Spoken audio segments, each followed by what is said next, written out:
Hello everybody and welcome to tonight's meeting of the Salt Lake City School District Board of Education. Today is February 4th, 2025.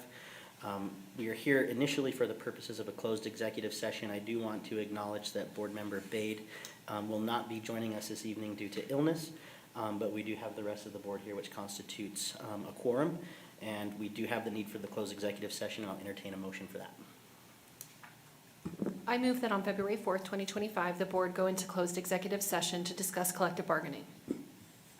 Second. All right, we got a motion from Ashley and a second from Charlotte. Any discussion to the motion? All right, seeing none, we'll start with a roll call vote with Board Member Williams. Bryce Williams, yes. Charlotte Fife Jefferson, yes. Ashley Anderson, yes. Nate Salazar, yes. Brian Jensen, yes. Amanda Longwell, yes. Perfect. Thank you. That does pass, and we'll move into our conference room for the executive session. Thank you.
understand this, yeah. All right, good evening, everybody, and welcome back to the board and to all of you who are joining us online and in person. As previously mentioned, today is February 4th, 2025. We're here for the purposes of a Salt Lake City School District Board of Education meeting. Thank you for all of us to join us this evening. Also, as previously mentioned, the whole board is here except for Board Member Bade, who is out due to illness this evening. Moving along into our other welcome and recognitions, I want to make sure that I recognize Buildings and Grounds, and their president is President Elio Campo. Child Nutrition, President Tanya Slaughter. Transportation, Audrey Benali.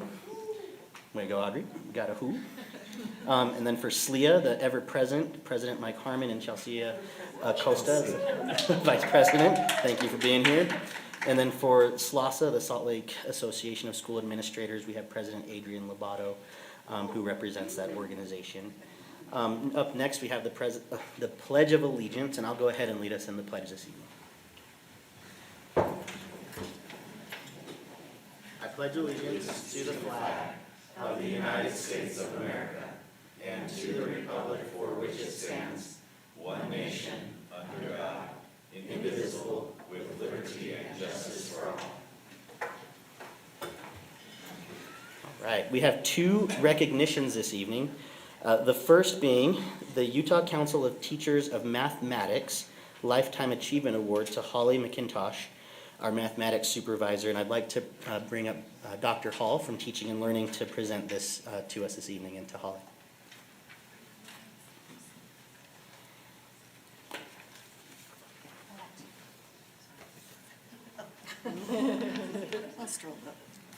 This is truly a great opportunity. Holly McIntosh, who is our supervisor of mathematics here in Salt Lake City School District, is the recipient of the Don Clark Award for the Utah Council of Teachers of Mathematics Lifetime Achievement Award.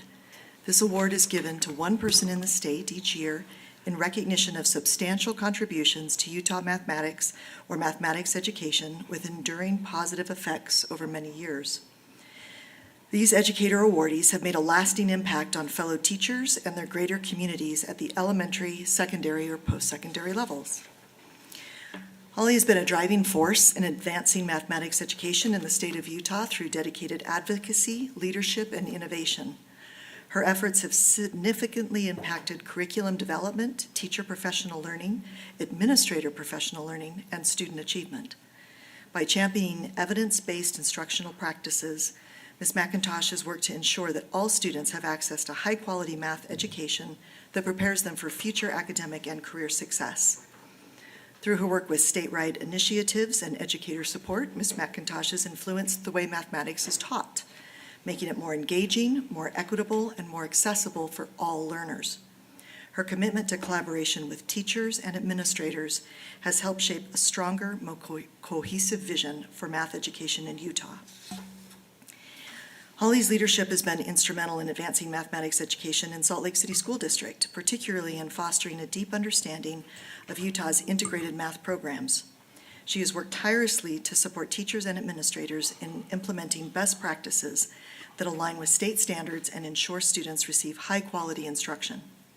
She's been a driving force in developing elementary teachers' knowledge of mathematics, providing professional learning opportunities that enhance both their ability and their confidence to deliver effective mathematics instruction.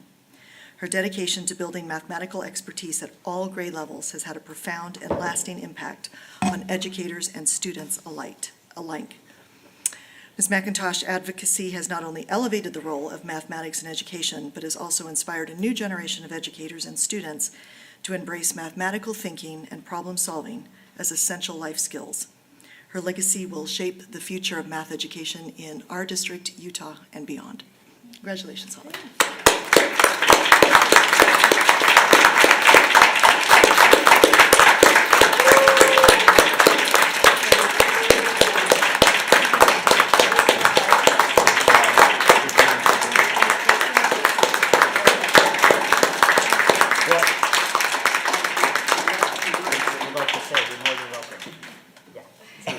Would any board members like to come down? She's gonna say she's got some commentary. It's not often you get invited to speak like this, so I just want to express gratitude for the great work I've been able to do, that there's been great and wonderful work to do, meaningful and impactful, and that I've been able to do it with wonderful people, adults and children alike. It's just joyful to be able to come to work like this every day. So thank you for providing opportunities like this. Thanks, Holly. And then if you want to join us on board, if we could go down and get a picture with Holly, I think that'd be really awesome.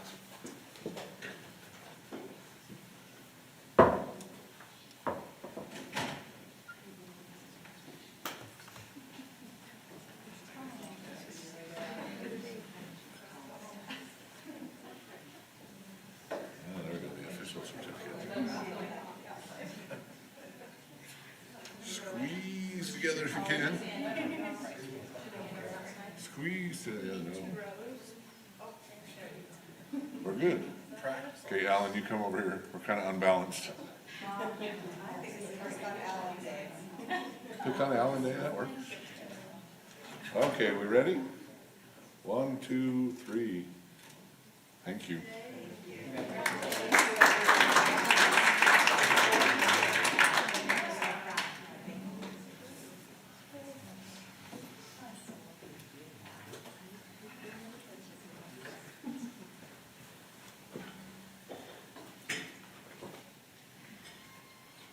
All right, and for our next recognition this evening, I don't believe I see her, but it's for the 2025 Utah Coalition for Educational Technology, Salt Lake City School District Teacher of the Year to Lolly Goatby, amazing teacher from Mountain View Elementary.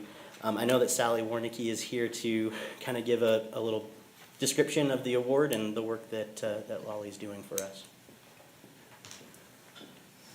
Thank you. I'm sorry that she's not here this evening, but it is my honor to introduce you and tell you a little bit about Lolly Godby. She's the Salt Lake City School District Utah Coalition of Educational Technology Teacher of the Year for the year of 2025. She's an educator at Mountain View Elementary. She's innovative. She's passionate. She's passionate about her students. She's passionate about integrating technology. She wants to enhance their learning. With expertise in tools like Nearpod and a commitment to untethered teaching, she creates dynamic, engaging lessons that captivate her young learners. Lolly leverages data-driven insights to personalize instruction, ensuring that every student reaches their full potential.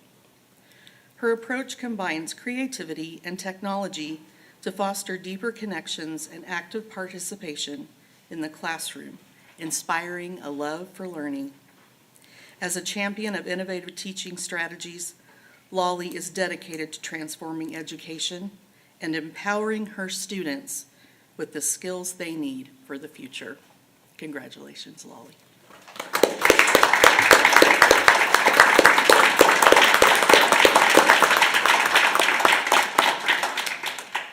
And Superintendent, should we leave this certificate with you, or? Sure. Make sure to get that to Lolly, that'd be great. All right, moving along our agenda, and thank you to all of our amazing teachers, and the two that we recognize this evening for all the work that you do to ensure a quality education for all of our students. Thank you. Our next agenda item is our consent agenda. Board leadership did get a request from a board member to pull item 6A, the board meeting minutes from December 30th, 2024. We'll go ahead and place those on the action agenda, and I'll entertain a motion. I move that we accept the consent agenda as posted. I second. Excellent, and just to clarify that is minus item 6A, which will be on the action agenda. We have a motion from Ashley and a second from Amanda. Is there any discussion to the motion? Seeing none, we'll start with a roll call vote with Board Member Fife Jefferson. Charlotte Fife Jefferson, yes. Ashley Anderson, yes. Nate Salazar, yes. Brian Jensen, yes. Amanda Longwell, yes. Bryce Williams, yes. All right, that motion passes. Thank you, Board. Our next item of business is our request to speak portion of the agenda. I do have speaker guidelines for public comment that the board has asked me to read before each request to speak portion. The board enjoys the opportunity to hear from the public during the comment portion of its meetings. Before we begin, I would like to take a moment to remind you of our board rules governing your comments. The total time reserved for public comment is not to exceed 15 minutes, with all speakers or groups limited to 3. The board will not allow public comments during board meetings that are slanderous, obscene, or otherwise violate state or federal law. Employees and/or their representatives may not use public comment period to address issues that should be raised through existing formal communication channels or established grievance or negotiation procedures. I'd also like to explain that unless the speaker's topic is already on the agenda, state law prohibits the board from taking action on items raised during the public comment period. However, if it seems appropriate to the circumstances, I may direct district staff to follow up with a speaker on the topic discussed. Our first speaker this evening is Max Oliver. Max, are you with us? All right, seeing that he's not here, if he shows up, we'll add him back to the agenda if he makes it within the time. Nina Zhu. All right, Jen Oscarson. Thanks, Jen.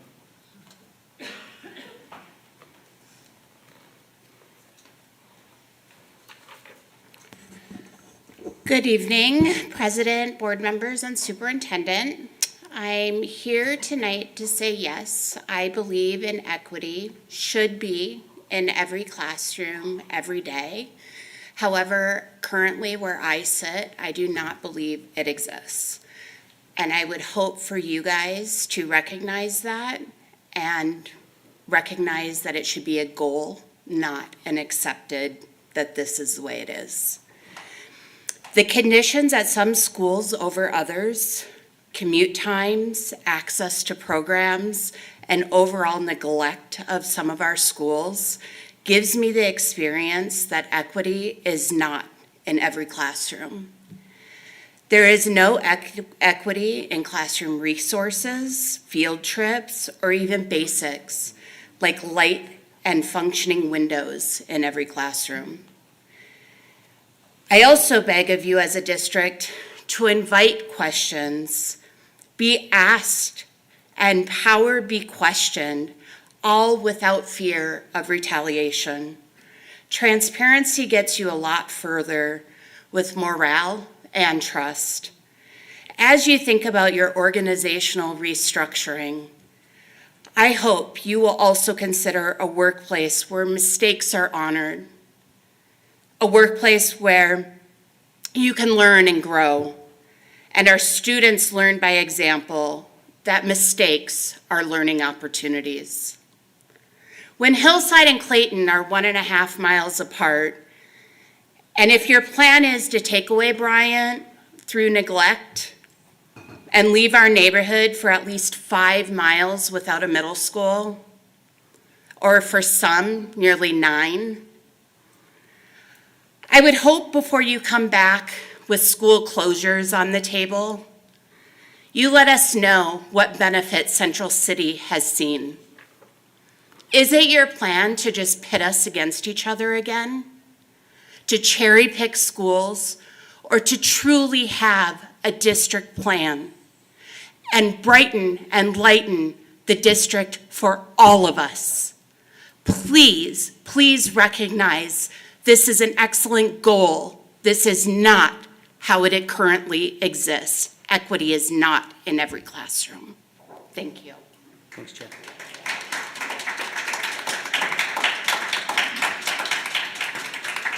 Our next speaker this evening is Evelyn Oscarson.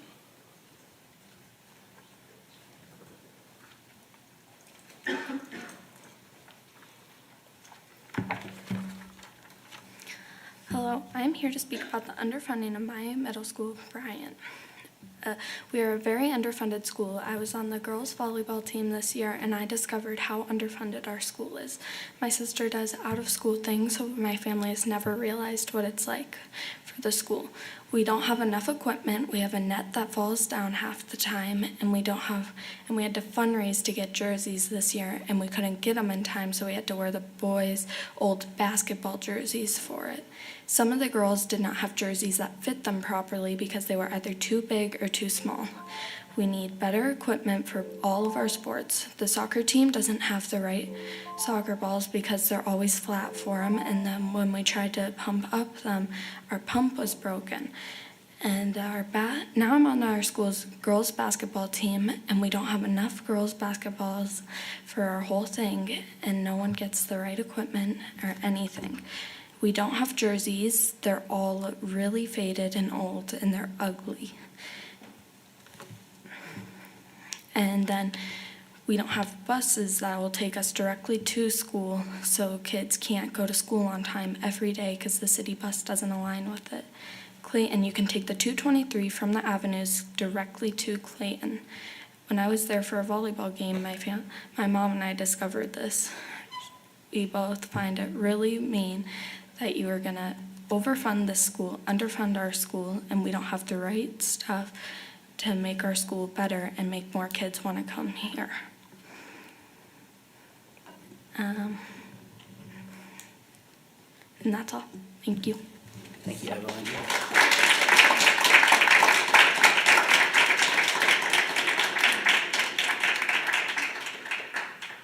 Our next speaker is Sarah Nichols.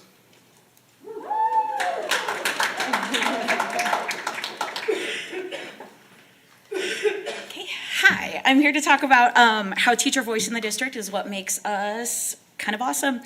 I have it all written up and everything, but then I started talking to other teachers about what their thoughts were, and then they had better ideas than me, which is kind of the spirit of all of this anyways, so we're going to go a little off book here. But I've been teaching in Salt Lake for 7 years. Truly what kept me here over other schools was having a voice, having autonomy in our schools, and we have administrators who value our input and our ideas. Super shout out to Highlands admin. We have a great team leading us. Woo! So we have had a lot of really good wins over the last few years that I've been at Highland, and all of them came about as a result of that collaboration between administrators and teachers. Like, for example, we had a culturally relevant back to school night that actually got recognized here in our school board meeting a few years ago. It was a teacher's idea, and then he workshopped it with other teachers, and we presented it at SIC, and admin said, great, we love this idea. And then as a team, we put it together and carried it out and reached so many parents that we otherwise wouldn't have. And for me, that was a huge win of collaborative decision making. Another beautiful one was when our English teachers decided organically from the ground up kind of thing that they wanted to try something new. They were reading a book together, they kind of did their own little book study, and they implemented a new practice, and shortly after that, when the scores came back, Highland was recognized again at board meeting for having incredible reading gains. And I know exactly why, right? Because the teachers, these experts, came together to make a plan, and they believed in it and they worked it. Without these healthy collaborative processes, our outcomes could have been very different. One of the things the teachers were chatting were like, remember this? Remember Class Wallet? Remember, X, Y, Z? I'm like, oh yeah, I forgot all the horrible things that we now don't have to deal with that have fallen to the wayside, that didn't have teachers' voice involved, and we saw the predictable outcomes of it just didn't quite work, right, when it was put into place.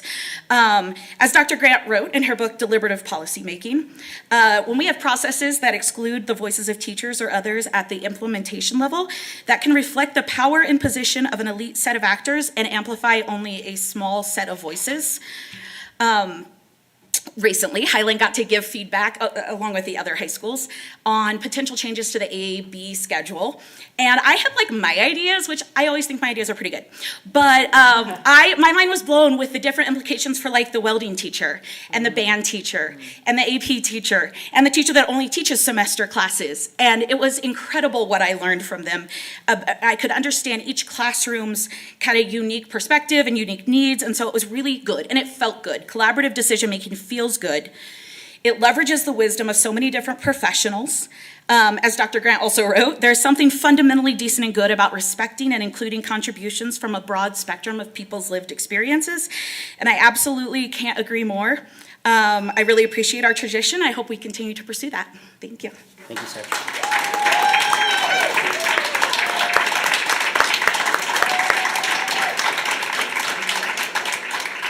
All right, I'll give one more shout out for Max Oliver. Max, have you since joined us? And Nina Zhu. that will conclude the request to speak portion of our agenda. Moving along, we have our reports agenda this evening. The first item of business there is the school budget allocations. Business Administrator Kearsley, the floor is yours.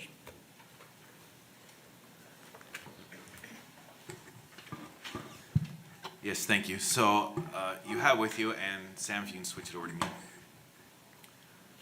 It's pretty small up there, but I just want to go through. So each year, this is kind of one of the first pieces of next year's budget that we bring to the board as a report on funds that we allocate out to the schools.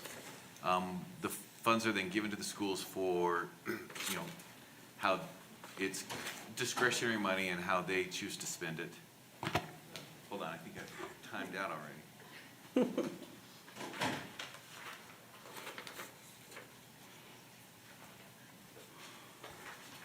So again, these funds are allocated out to the schools as discretionary funds, and how their spend is based on how the school chooses to spend them.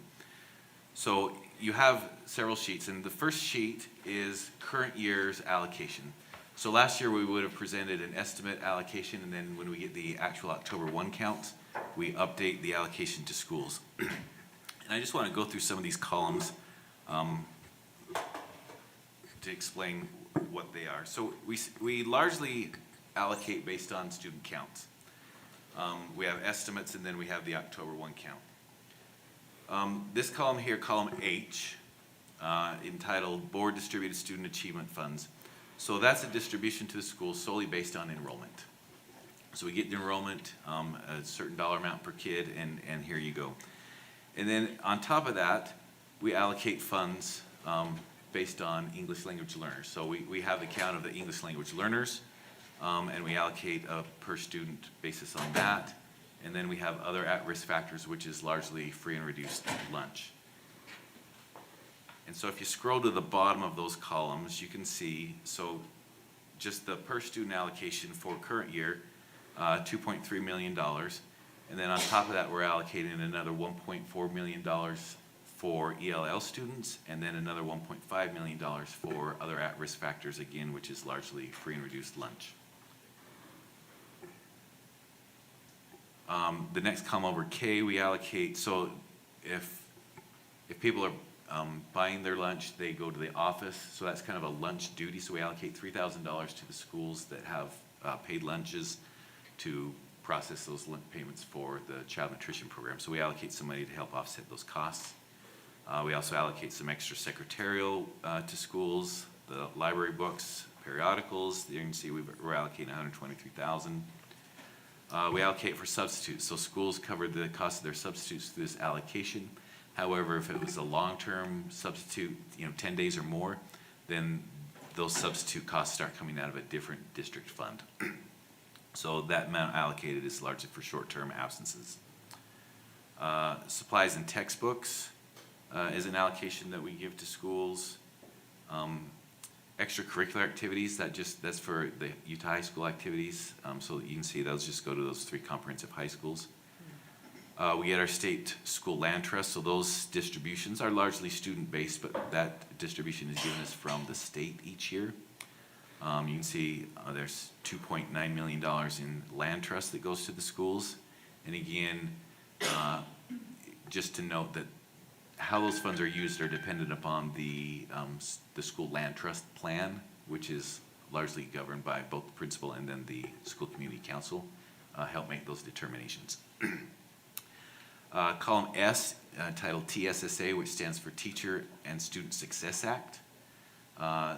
There's $4.3 million that gets allocated to the schools, again, largely based on student population. So that money is relatively new. Probably 5-6 years ago, the legislature allocated those funds. Those again go out to the schools for how they deem necessary. Teacher legislative supply. So they made some changes to that allocation rule, that they being the legislature for this year. Those changes were one time as they review it. So you'll see when we get to next year's allocation, we have nothing in the teacher legislative supply column because we don't know what that allocation is yet. So I don't want anyone to be alarmed that it's going away, but since we don't know what the allocation is, that's why that column is blank. And those go, Mike left. I believe it's $500 for an elementary teacher and $250 or $300 for secondary. It used to be everybody got a certain amount, much smaller amount, but the legislature tweaked that for this year, and then they'll review that and see if they want, it was one-time funding, see if they keep that funding going. Title I, I have a separate sheet I want to address Title I on, so we'll just skip over that one. Title III, also for English language learners allocated to schools. So then you see at the end here, we end up, a calculation, a per student calculation, and we'll address that more when we get to this next sheet, which is next year's allocation. Now, largely why we present this to the board now is it's pretty much the way we did it last year, and if the board wants us to consider any changes on how we allocate, then now's the time to have that discussion. Otherwise, we'll use this as a building block, and then we keep bringing stuff to you over the next several months until we have the budget in June. So there we've got some projected enrollments. So Sam Quantz, our IT director, will, using historical data, create an estimate for next year's student allocations. That's what we use for this spreadsheet here. Knowing that on October 1, when we get the actual counts, we'll make adjustments up or down depending on what actual comes in at. So you can see still allocating the 2.2 million in just property tax based on student enrollments, the 1.4 and the 1.5 million for at-risk. So cover all those. We'll just skip here. I want to skip here to the end, where we're looking at, we're comparing year to year. So you can see up on the screen, it's the grade column where we calculate a per student allocation. So here, this first school is Backman, so we're allocating $1,796 per student. And then the next school down is Beacon Heights, $826 per student. So one might ask, well, what's the difference there? It's those at-risk factors that we're allocating additional resources, because we know that children with at-risk factors have additional needs. And so that gets allocated out to the schools so they can best determine at the site level how to use those to address those at-risk needs. Is that the same as Title I, at risk and Title I? So Title I's a separate allocation, Okay. Which we're going to talk to. This is just board distributed, so it's property tax that the board has said, we know that these have additional needs, so we're going to allocate property tax for these at-risk factors to the schools. So as you have your handout, and so you can look and see what is this per school allocation on each one. So Yeah. So you'll know when you see a higher per student allocation to some schools, it's because they have those at-risk factors. If everything were equal, then it would all be equal per student. And some of those allocations, like that first column, it's everything's the same. But then we add in additional resources to address those at-risk factors. And you note on the next year, so again, I just don't want anyone to think that the teacher legislative supply money is going away. But since it was one-time funding, that's why that column is blank right there. Wait, But- one-time funding, does it From the mean- legislature. So the legislature uses one-time money, but Okay, I mean, this has been a program that's been going on for a very, very long time. It's just they tweaked it, and we don't know if they're gonna keep the current tweaks, if they're gonna put it back to where it used to be, so we have to just keep an eye on what the legislature does with that money. This third sheet is carryover. So these are funds that are allocated to the schools, and other than the federal money that gets allocated, the schools are allowed, if they don't spend it, they get to keep it and carry it over to the next year. So I just want to go to the very end, which shows how much each school is carrying over. I'm going to go down to the bottom. So our total carryover through all our schools from the year 2023 and 24 to the current year 24-25 is $5.9 million. Last year, their carryover was $7 million. So they're using some of their carryover, and we kind of anticipated as the ESSER funds went away that they would then start dipping into that carryover. So that perfectly what we expected to see. Now I want to talk about Title I. The fourth sheet you have is a historical Title I allocation. And I want to come down here to the very bottom. So Title I, purely federal money, allocated based on socioeconomic factors. So we have our Title I schools. The Title I money continues to drop. What we've been doing in the past is, as we have this presentation, we're using the current year allocation for next year because we don't know what next year's allocation is going to be. That's gotten us in a little bit of a pickle because those funds keep dropping. So when actual comes in, it's lower than we anticipate. And once we've allocated money out to the schools, so the schools have built staffing around what this is, we don't want to pull it back. So we've kind of had to supplement this Title I money because once we give it to them, we don't want to say, oh, sorry, now that we're in November, we didn't really get that much. So we're being a little more conservative in our estimate for next year. So you can see there's a $1.7 million estimated drop in Title I that's allocated to the schools. If you look historically at our total allocation of Title I, it keeps dropping each year. So this is just indicative of what the cuts from the federal government have been over the last several years, and probably will keep being. And enrollment drops? Yep, so two things. As enrollment drops, our per allocation goes down. You saw a little bit of a bump during COVID that the Title I, we got some additional Title I money. And so now we're going back to where we were before and even a little bit lower. You also have a sheet that FTE allocations. So this kind of gives ratios that we allocate out to schools on FTE being full-time equivalent. So this is, instead of allocating dollars, these are, you get this many people. You can see like a principal, elementaries get one, and then there's elementary principals that are allocated. And I do want to note one thing, just because I got to figure out how to fix it, because I don't like it how it currently is. You see that West principal at 4.5? When you have a principal that's a 0.5, so a half principal and a half teacher, I believe HR calls that a cat dog, because teacher salaries, benefits, contract is totally different than an administrator. So when we try and build that into one person, it just doesn't work very well. So right now we're allocating the same 4.5 that's been there, but just, I want the board to know, I don't like allocating less than a full one to those high schools because it forces us to create this cat dog employee that doesn't really fit in a category. They should either be all one or all the other. So I just wanted the board to know I'm pondering how to fix that. I just don't have a solution right now. And as you scroll down there, you'll see other, just how we allocate FTE to schools. And then the last one, that the first sheets kind of come up with we had the library and we have supplies. This just kind of shows what are the per student allocations we're giving and kind of the building blocks of that other sheet. It's a lot of stuff. You have a hard copy to take home. Look through it. If you have questions on it, again, board's not voting. The board really kind of votes on this when they approve the budget, and that will be in our first board meeting in June tentatively.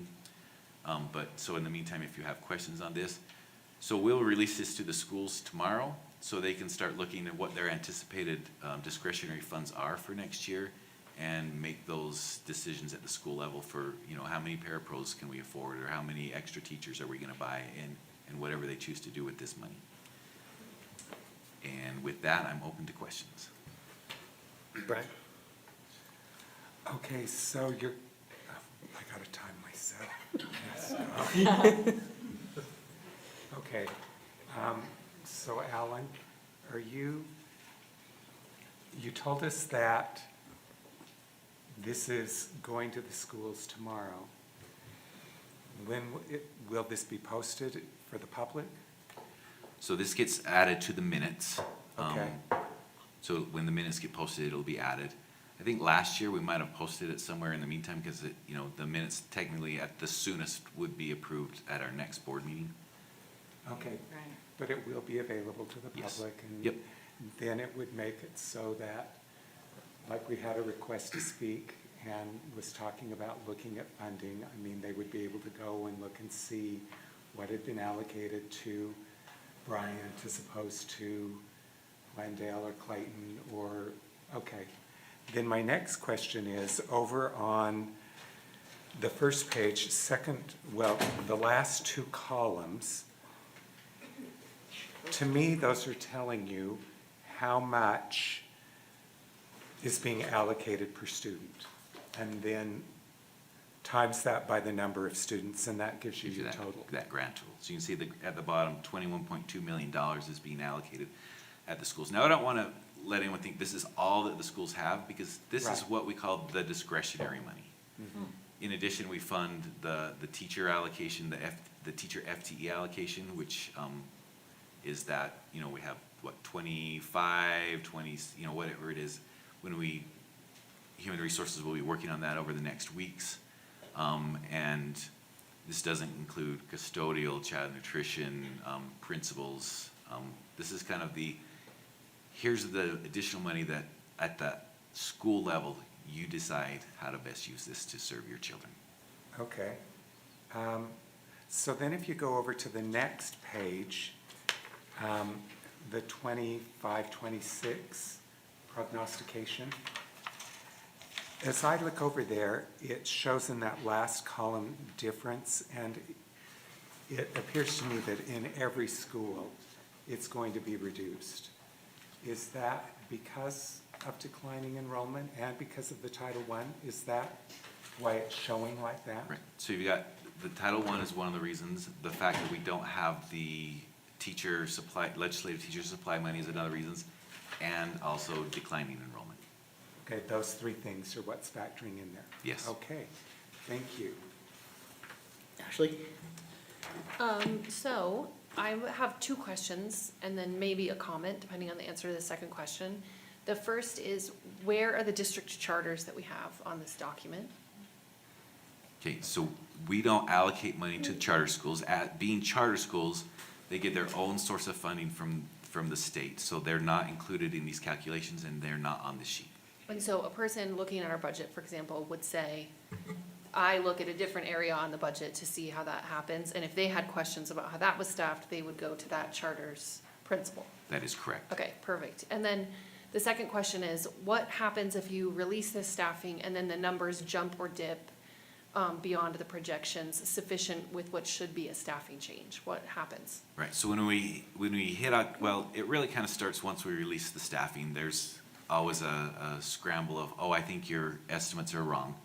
And we give them an opportunity to come and talk to us, and Sam's happy to review the numbers, and we determine, no, your estimates are right, or, maybe you have a point, and we might allocate an additional 0.5 or whatever. And then let's say October 1 comes along and we get the actuals. Well, if a school has lower than anticipated and might consider, we're not going to take away an FTE. That's too disruptive. If a school has more, then we talk about how can we best serve this. Is it an additional FTE? Maybe it is. Is it some additional resources to maybe hire some parapros because maybe you have larger class sizes? So there are multiple opportunities for principals to come in and talk about these allocations. So with that answer in mind, one thing I would like the board to consider is that we had a recent demographic study from Applied Economics, and prior to that, Davis Demographics, and we're a little bit past when Applied Economics recommended re-upping that study. So demographic groups will recommend, every so often you redo the study in terms of will that help us make the best projections possible? Especially as we come on the tail end of having a cycle where schools were recommended for closure, and obviously some buildings were closed, that I would like us to consider directing, maybe it's through the finance committee, or maybe it's simply directing Alan to look at what that process would be for the costs for renewing a demographic report of some kind to help with this ongoing process. Thanks, Ashley. I've got a couple of questions, Alan, and mostly in regards to your memo. There was a couple of things that you mentioned in there about building blocks, lost revenue, and how we manage that. I'm assuming that based on what you presented, that lost revenue is kind of specific to Title I funding that we're losing either from federal dollars or through the enrollment piece that the superintendent mentioned. What are your thoughts or recommendations, strategies of how we might manage that? Yeah, you remind me of something I forgot to say, so I'll answer your question, then I need to get to Okay. that piece that I forgot to say. This is partly why we want to get this information out to schools as soon as possible, so they have this to make decisions for next year. So truly when you have lost revenue, there's options. You figure out where you're gonna cut. And when we get through the budget, you'll see that 80+% of our expenditures are personnel. So which people am I maybe not bringing back next year, or not rehiring if they leave? So you figure out how to make do with what you have. And then the board does have taxing authority to, so we get our revenue either from the legislature or the board has taxing authority as well. So we're watching the legislature closely to see how they might fund education this year. I don't have a lot of positive hopes, but we watch that closely because they're a large source of what our funding is. And then, what I forgot, so starting next year, we cannot charge fees for. That was my next question. For curricular and co-curricular classes. Now, there's some exceptions in the rule. I don't want to play the exception game. We just want to wipe out curricular and co-curricular fees. Thank you, Mike. The state has allocated money both for 3 years, one-time monies. For next year, they'll release 50% of the money, and then the year after that, 25 and 25.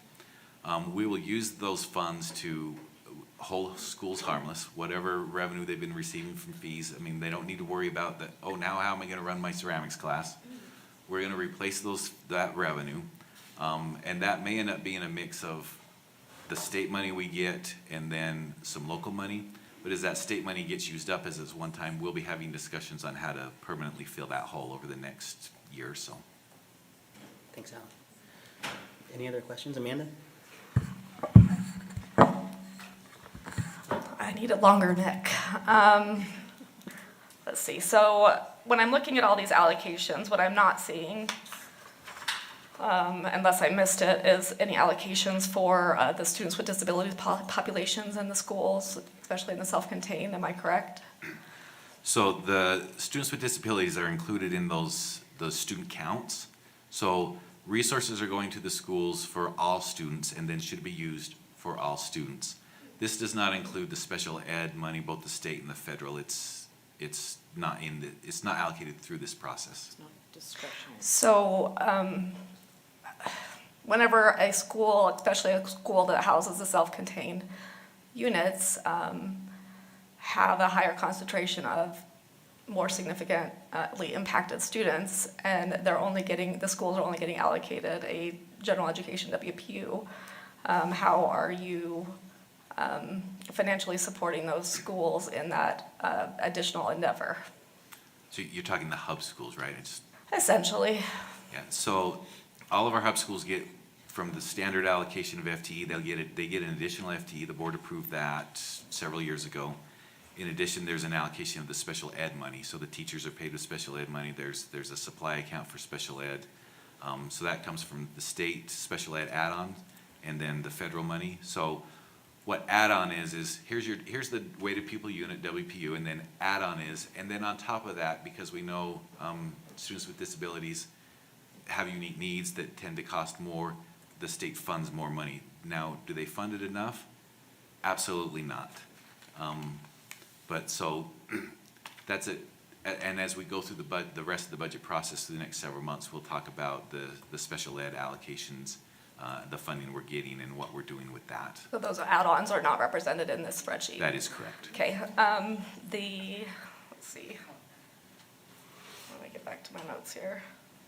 I think that answered my other one. And then you're saying you're going to share these allocations with the school. You talked about how you were looking at that elimination of the curricular and co-curricular.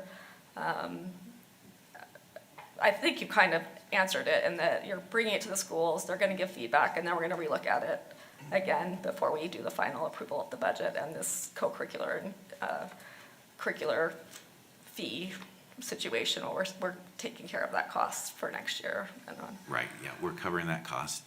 What I'm trying to determine is the best way to allocate both any local dollars we have to kick in and the state dollars. You know, anywhere from what were they collecting in fees historically, or a per pupil expenditure. So I'm looking at different models because I want to make sure that the schools are at least getting what they had been getting.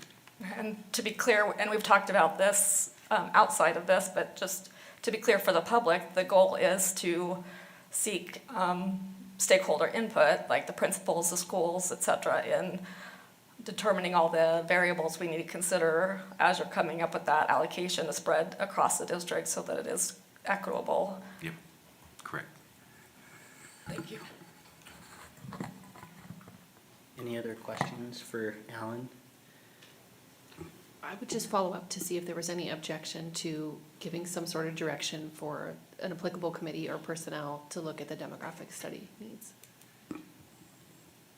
I think along with that, Alan, my thought is it something that we need to recommission and just completely have a brand new study done, or do you think this is something that we could manage through just updating what we currently have? Yeah, I'll defer somewhat to Sam, but because there's called a refresh, where it's less intensive and therefore less expensive, where they don't do all the legwork, but they kind of look at the data and say, okay, now we're 4 years, 5 years later, how do we update our calculations? Or you just start over, which is going to be more expensive.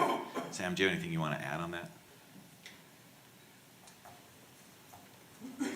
So last year we did commission Applied Economics to do kind of a interim study. So they refreshed the numbers on the elementary schools. So we could look at doing one for the secondary schools. They had all that data as well. But that'll be, I mean, I would recommend about every 5 years doing a demographic study. Projections really beyond 5 years get really fuzzy, so. And when did Applied Economics last do that? It was just, I want to say about a year ago. For the full, or just the refresh on I sent them all the elementary? data. It would have been, they would have done for the full, but in the report we had just the elementaries.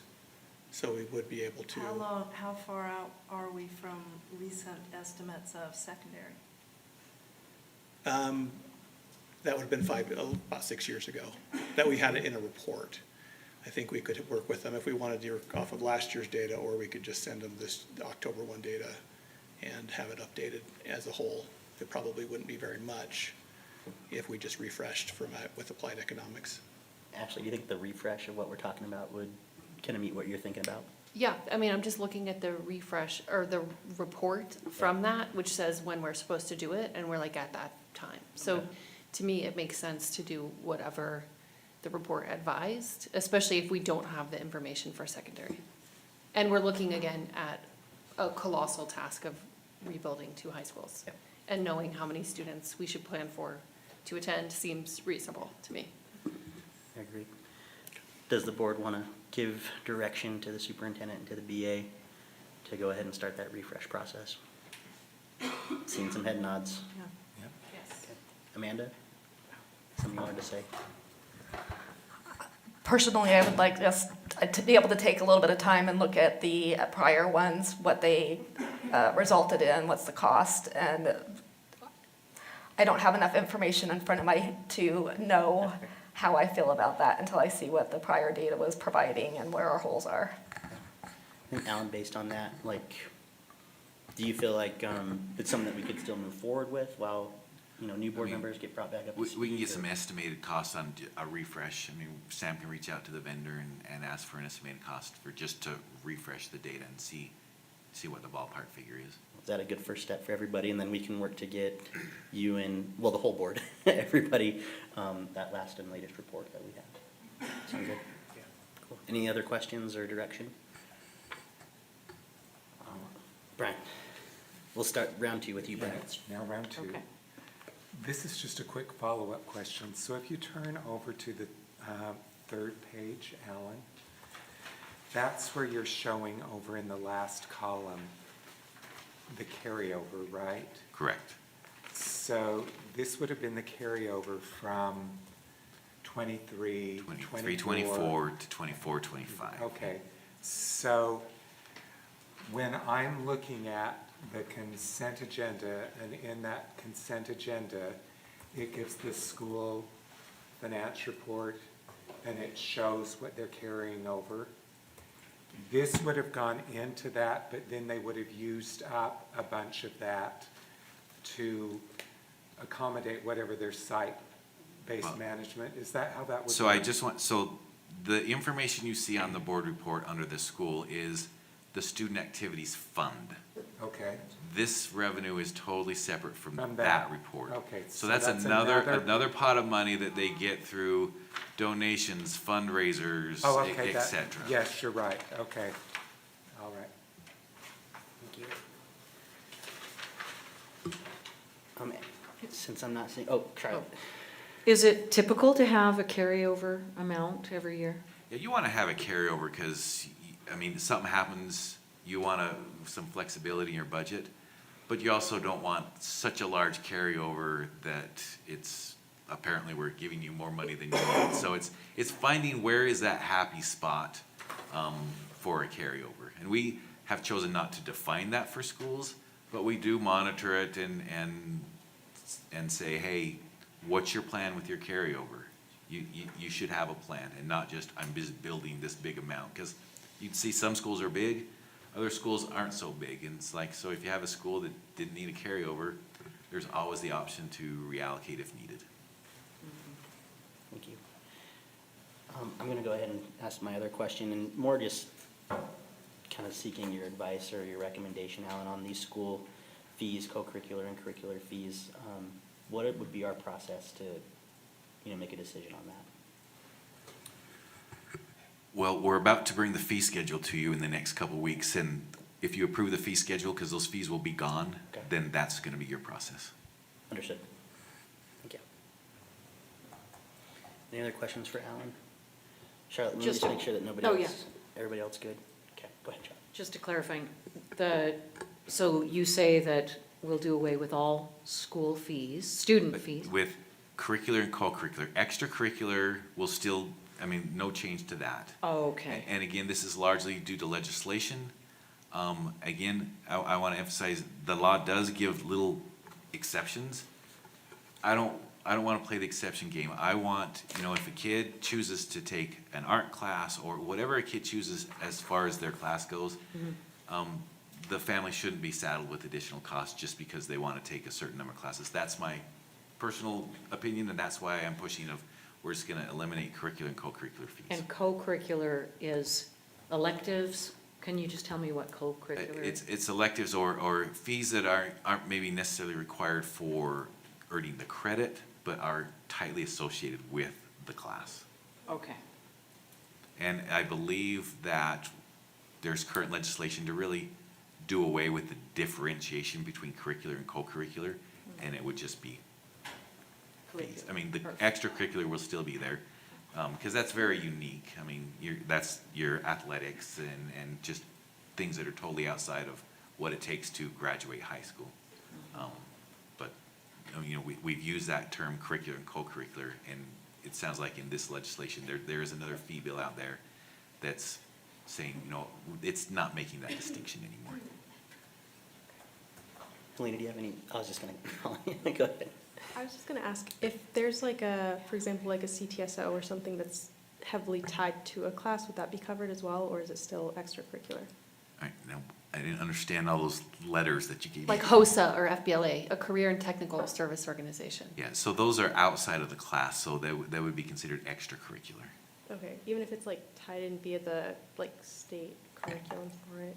Because we're working with the CTE director just to make sure, but it's do you need it to earn the credit is kind of what the criteria we're using is. If you need it, whatever it is to earn the credit for the class, then that's a fee we're getting rid of. If it's kind of extra and nice and helpful, then there's a chance that fee might still be there. Okay, thanks. Do you feel like you have, a good sense of where the board's at to move this forward? Yes, thank you. You're welcome. All right, we'll go ahead and close discussion on that and move on to our next report, which is the Strategic Plan for Student Achievement, Pillar 2 report, and update, student achievement in pre-K to 12/transition. Dr. Hall. Superintendent, is there anything that you'd want to introduce while we're waiting to get set up? Just that this is the first of the pillar reviews. We have 4 pillar reviews. We've put 1 each month for the next 4 months. We're starting with pillar 2 here. Then we'll do 3, 4, and then 1. Then we'll come back to the board in summertime, June, July, to talk about updating the strategic plan. So this is a report on the plan as it is, and as Tiffany and others are reviewing these pillars, they're also looking for places where there need to be updates. But we'll bring that back as a package when we look at the whole strategic plan in kind of June, July. Thank you. Dr. Hey, thank you. It's always fun to be the first.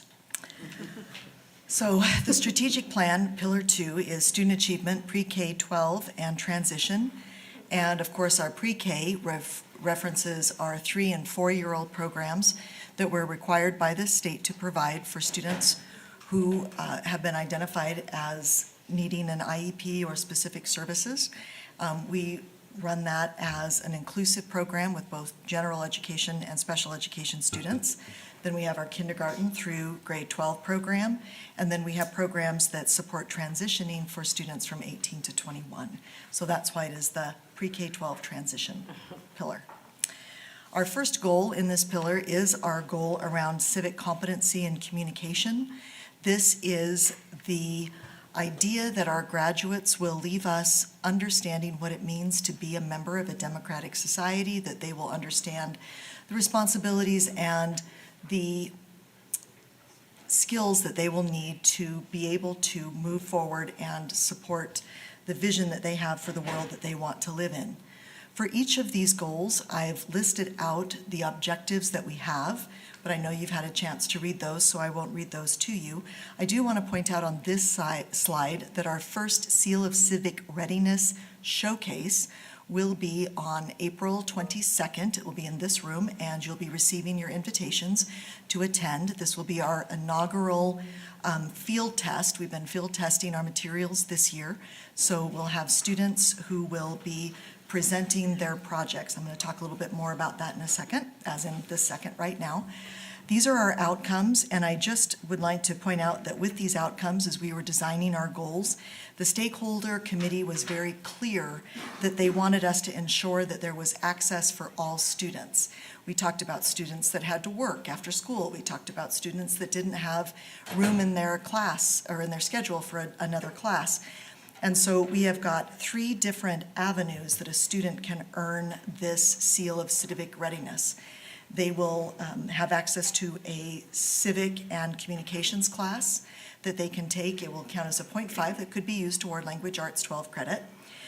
We have push-in modules that can be taught in any class. Right now we're field testing in social studies, but they could be in an English class or a science class or anywhere where that discussion and conversation will reach that idea of civic competency or civic engagement.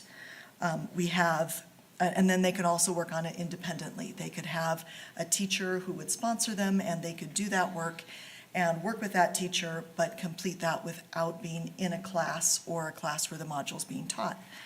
We have a rubric and a toolkit for the project that can be scaffolded so that we can use it in a variety of classrooms and with students that have a variety of different learning abilities. And so we are really excited about what this will look like for us. This year, we think we're going to have about 8% of our students earn this Seal of Civic Readiness. Again, it's our field test year, but we are working on ways to recognize them at graduation, and we'd also like to build understanding of this goal throughout our community. Our second goal is academic success. We know that, of course, we're in the business of school, so academic success would be the thing that we'd be hoping for every day. Our first objective here is on academic discourse. So research shows that students learn more effectively when they have opportunities to talk through their ideas in class rather than just listening passively and not responding or not building their bridges to their own knowledge through conversation. So structured conversations that encourage higher order thinking and problem solving and collaboration are essential skills for both academic success and they are durable skills that students need for post-graduation success.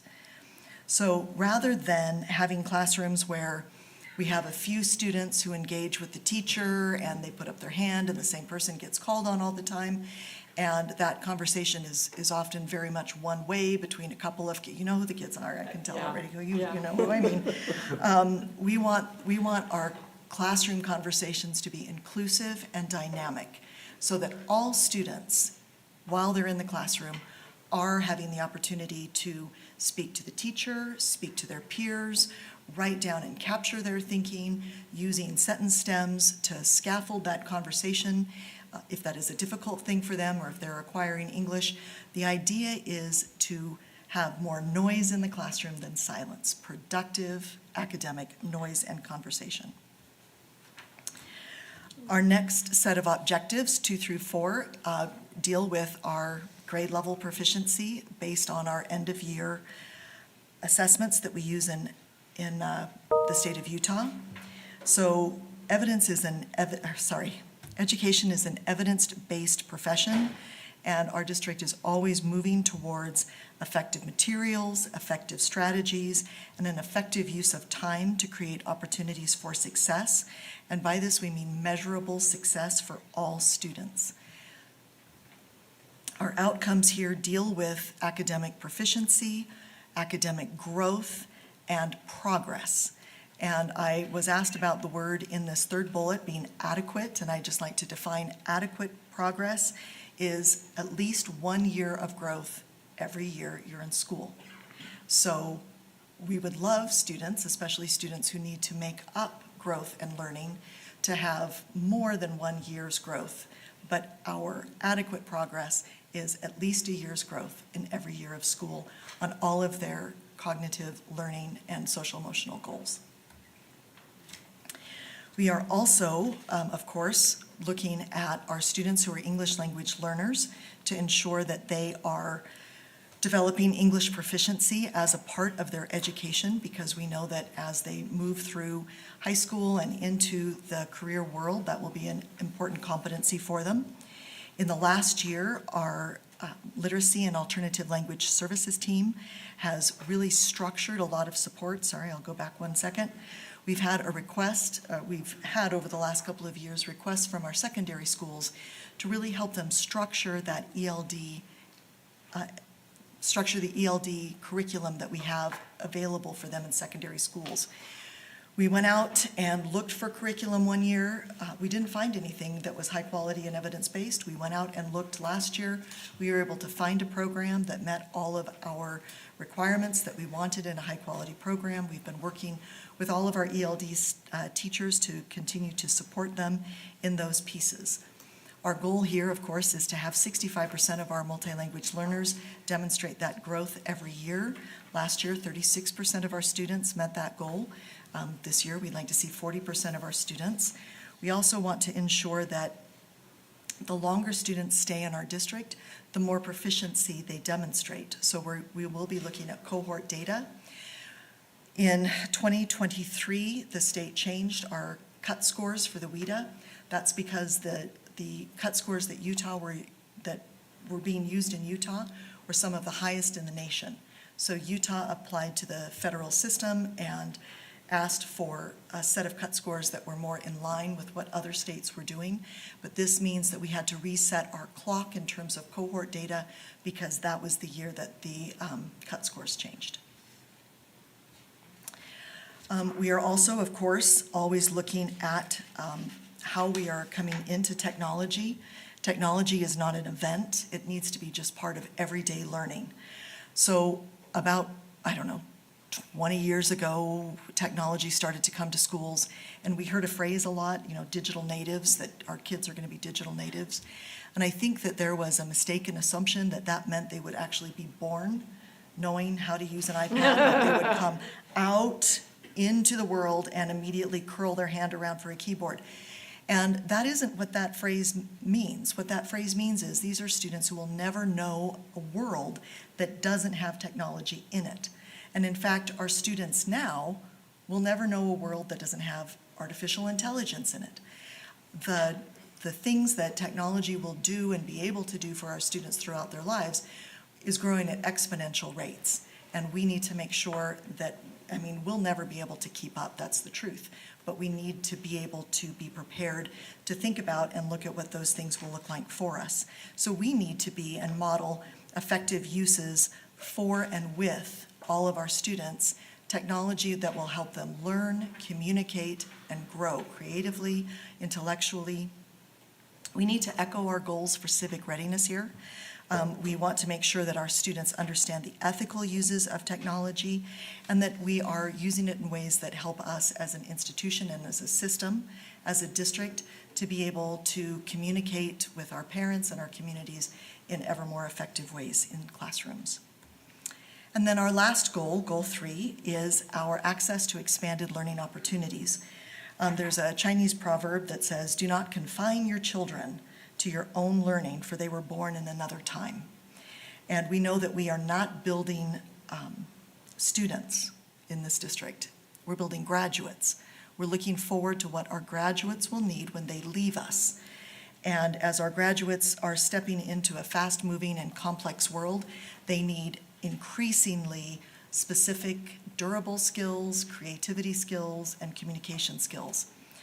So one of the places that we are really looking at that is in how we are dealing with our early childhood, our 3- and 4-year-olds, and how they are increasing their school readiness to support them into that transition into kindergarten. We have talked a lot, and I'm sure we will talk some more about our pre-K program and how we are linking that to kindergarten learning, and so we can give a smooth transition from pre-K into kindergarten.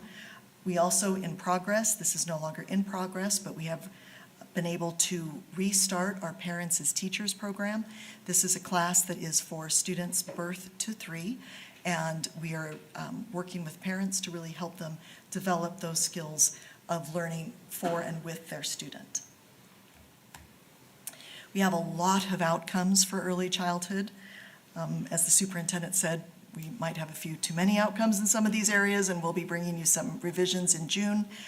But we are really looking to ensure that we have kinder readiness and that we're constantly preparing the instructors and paraprofessionals that work together in those classes to support and co-teach with our special education peers and with our parents to be able to be effective and provide meaningful instruction for our youngest learners. We are also looking at how we are accessing innovative and place-based learning. Place-based learning means that we're learning in the native space. So if we're talking about data for river pollution, for instance, we wouldn't just open a textbook and look at a table of data about pollution in a river. We would go to a river, we would use the tools that a scientist would use to collect that data, we would collect that data, and then we would come back and analyze it using appropriate mathematical strategies, and then we would communicate it using appropriate communication strategies. And we are really looking at a lot of different areas and ways and places for our students to do this. Some of those things are actually on the moon or in space as we are implementing our largest virtual reality project in our middle schools. We are doing a space exploration. In fact, upstairs for the last couple of days, we have 60 pairs of VR goggles that are getting programmed in to distribute out to our middle schools.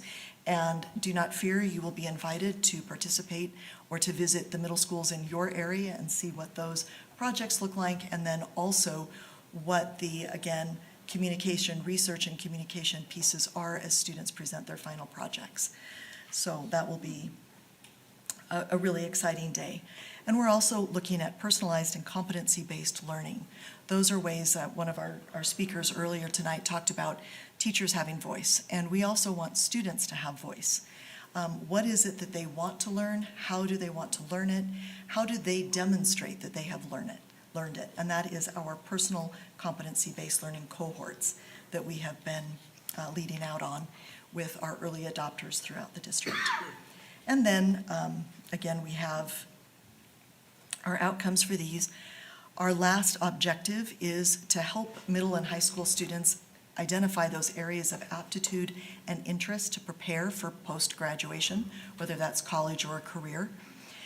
We are using BrightPath. I had a question earlier about what BrightPath is. It's a software program that we use that helps identify aptitude and interest. And it's interesting because, I mean, you know, I'll date myself here. When I did this, right, we talked about interests. And so if you're interested in horses because you're 12, and of course you are, then your interest survey says, well, you should be a vet. But it forgot to ask how you feel about blood, what your over-empathetic level is, all of these things. Those are your aptitudes. Your aptitudes are that natural ability or potential that you have. And so, you know, a good example of this, or understanding both of these is really important for students to make good career choices moving forward and doing different things. So speaking of space exploration, you could be very, very interested in space exploration, but if you're not good at advanced physics, if that's not your aptitude, this is maybe not the career path for you. So we like to make sure that we're now talking about both interest and aptitude to help think about what those strong decisions you would make are. And of course, we're looking at, and later in this month, we'll talk about some middle school programming to help support that, so that we are making sure that those hinge classes between elementary and high school are strong and lead kids to those good decisions. And we'll continue to really focus on making sure that all of our students have access to post-secondary opportunities by completing either an AP, an IB, a CE, lots of initials, or CTE coursework that will help them understand what they are good at and what they would like to do as they move on. All of these activities are pointed at creating thoughtful, well-rounded, and civic-ready members of society. Again, we like to keep focused on the fact that in second grade, that second grade student is moving to third, but that third grade student is eventually going to be a graduate, and we want them to be ready for postgraduate success, whatever that means for them. Thank you. Dr. Hall. Any questions for Dr. Hall? Brad. Okay, Dr. Hall. I'm just going to go through, and I'm kind of following the goals and then the objectives in different areas. I had some questions. The first one was, with the first goal, it was objective 2.4. I think that was like 3 or 4 slides in. You were showing what our proficiency was in math, reading, and science. There was a little box over at the side. Do we know what the state proficiency is? Do we have a way that we can compare that? Yes, I can't find that slide, but yes. There you go. But I'm not going to quote it off the top of my head. Okay, but that is Yes. something that Yes, you could yes, send there's a me, or- chart. I can see the line. I could guess at the number, but I won't. But I Okay, could certainly all right. send that to I you. think that would be helpful Sure. to let us know kind of where we are with the state. The next one was, this is objective 5. Can you tell me what VISTA is? That is our new ELD curriculum for secondary. Okay, I saw it showing up in secondary, so it's the ELD curriculum. Yes, yes. Okay. The next question was, how is WIDA testing being supported? I mean, I know every year, this is about the time when we We're in start the middle of thinking it. about- Okay, So we are supporting schools with testing teams that will go out and help make sure that WIDA testing is done appropriately. We'll do things like check out headphones if that's necessary. We'll help arrange testing places so that students have a good speaking and listening area. Whatever a school says, you know, we don't know that we're ready to do X, Y, Z, then our assessment team will help them do that. They also are tracking to make sure, I don't know if this ever happened to you in the classroom, but sometimes we'll have a technological problem where something will blank. So we're monitoring that constantly so that if something happens in the testing window, that we're able to identify immediately what students need to restart, or if a teacher needs help with rostering or making sure that students are in the test correctly. All of those are things that we're supporting. The IT team is supporting connectivity and making sure that all of the things that we need to make that work are in place. Thank you. I mean, that would happen, not just that example, but the other things that you're talking about. You're in the middle of it and you're going, it's unraveling, or whatever. Yes, Okay. yes. Why is your screen black? I don't understand. Yeah, Yes. okay. Whoops, not you. Now I know, Bryce, you didn't ask as many questions because you had to keep track of all of this. Okay. The next one was, okay, you did explain the cut scores. I got that now. Now we're over to objective 6, student and teachers, increased technology, all of that. How is Canvas being used now? So- I mean, I know that we relied on it heavily during COVID, but how are we using it now? Same way, maybe not as heavily. So all teachers are required, it's in one of our administrative procedures, to have at least a basic Canvas presence as a way of communicating with parents. As you know, parents can go in and be an observer of their students' work. So, or just even classroom procedures. So as teachers post their disclosures, or as they post classroom rules or activities or announcements, that's, Canvas is one of the ways that they can keep all of that together in one place. We also, of course, more in the, as students get older, starting 6, 7, 8 through high school, we'll use that to house our teaching materials, our online materials. Students will turn in assignments through Canvas. The old days where, you know, you can say, well, you must have lost my paper because it went under your desk. And I'm not gonna lie, I might have moved once when I was teaching high school and I found a stack of papers under my couch. I had in fact lost.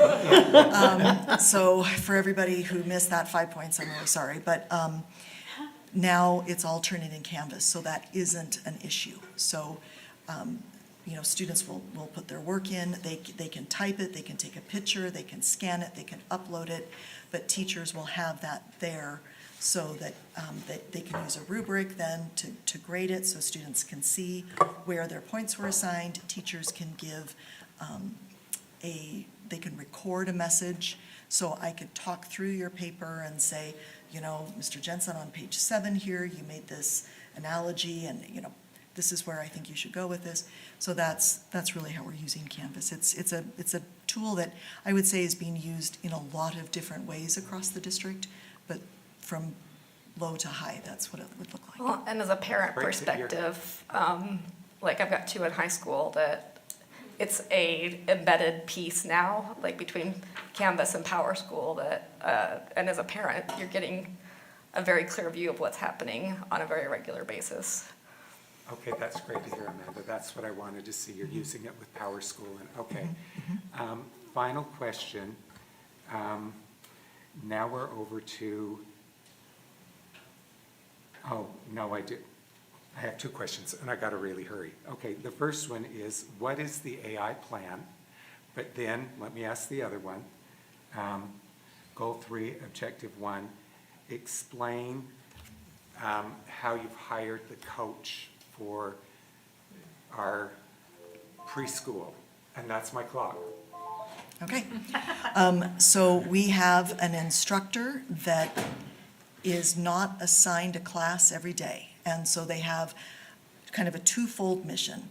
First, they serve or they help us as a substitute when somebody is not in the class. We do not have a sub-pool for early childhood, so we end up covering that ourselves.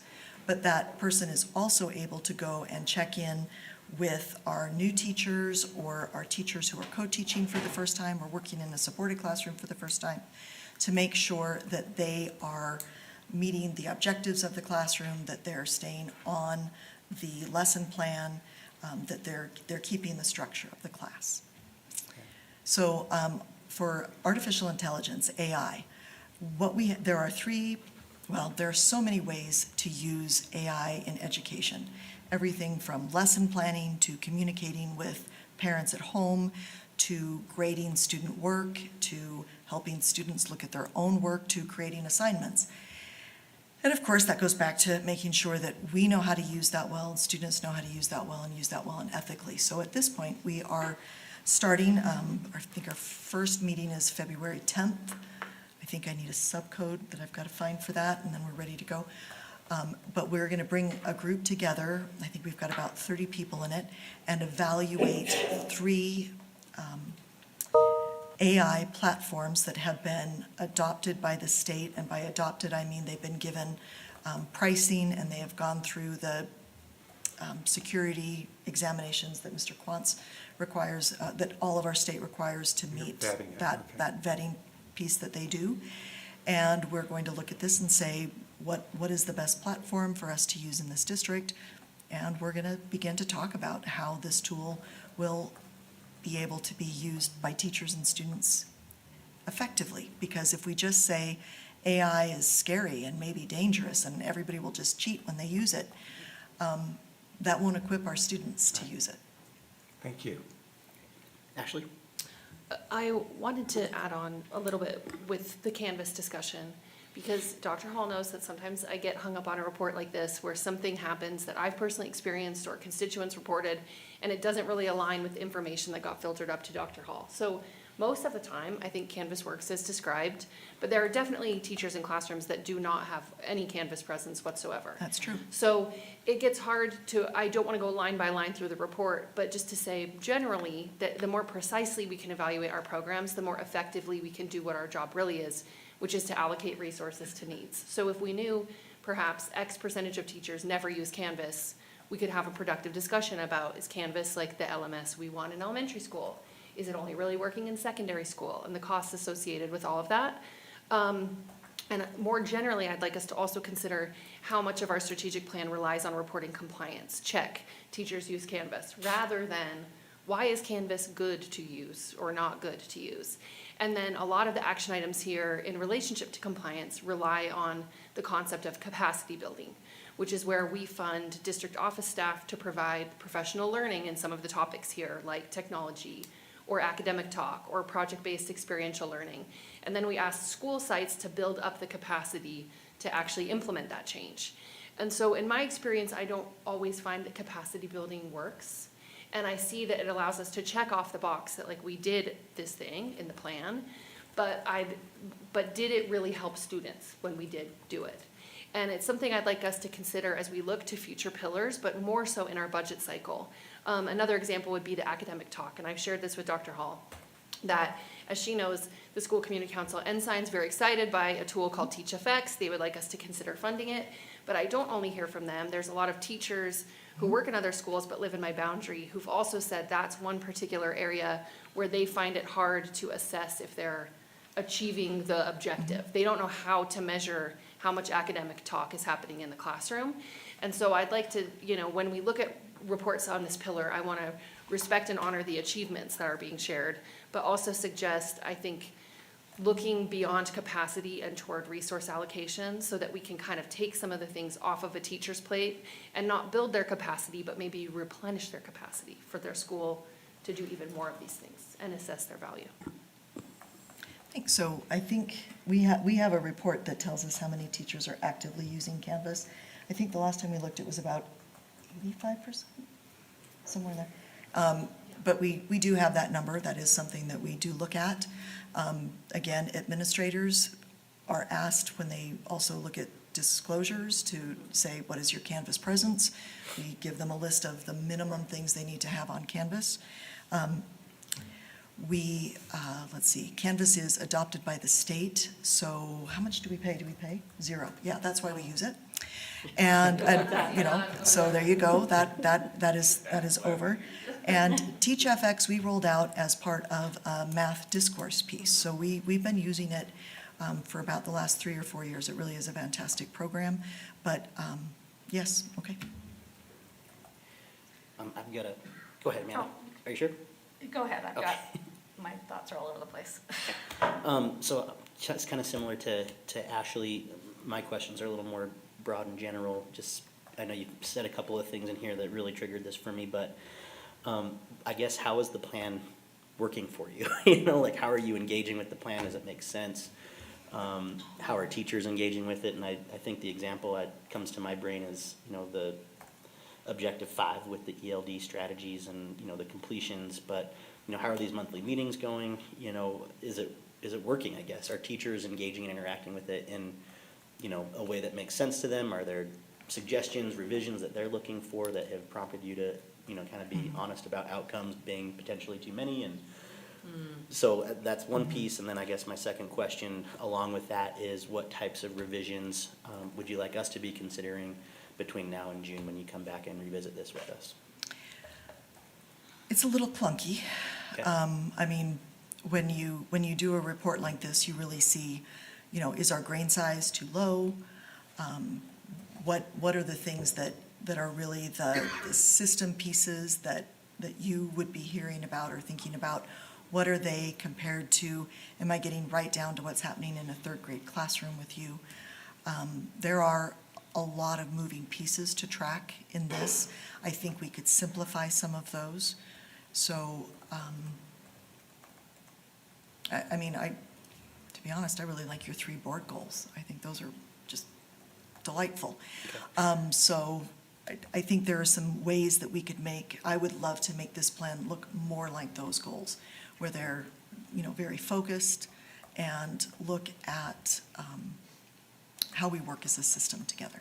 I appreciate that, and I think all of us on the board have been having conversations to Ashley's point, right? How do we make, you know, decisions that we're to be making relative to policy or to budget with something like a strategic plan or your board goals, and I feel like simplifying some things would help us get there more effectively. So thank you for that. Thank you. Amanda?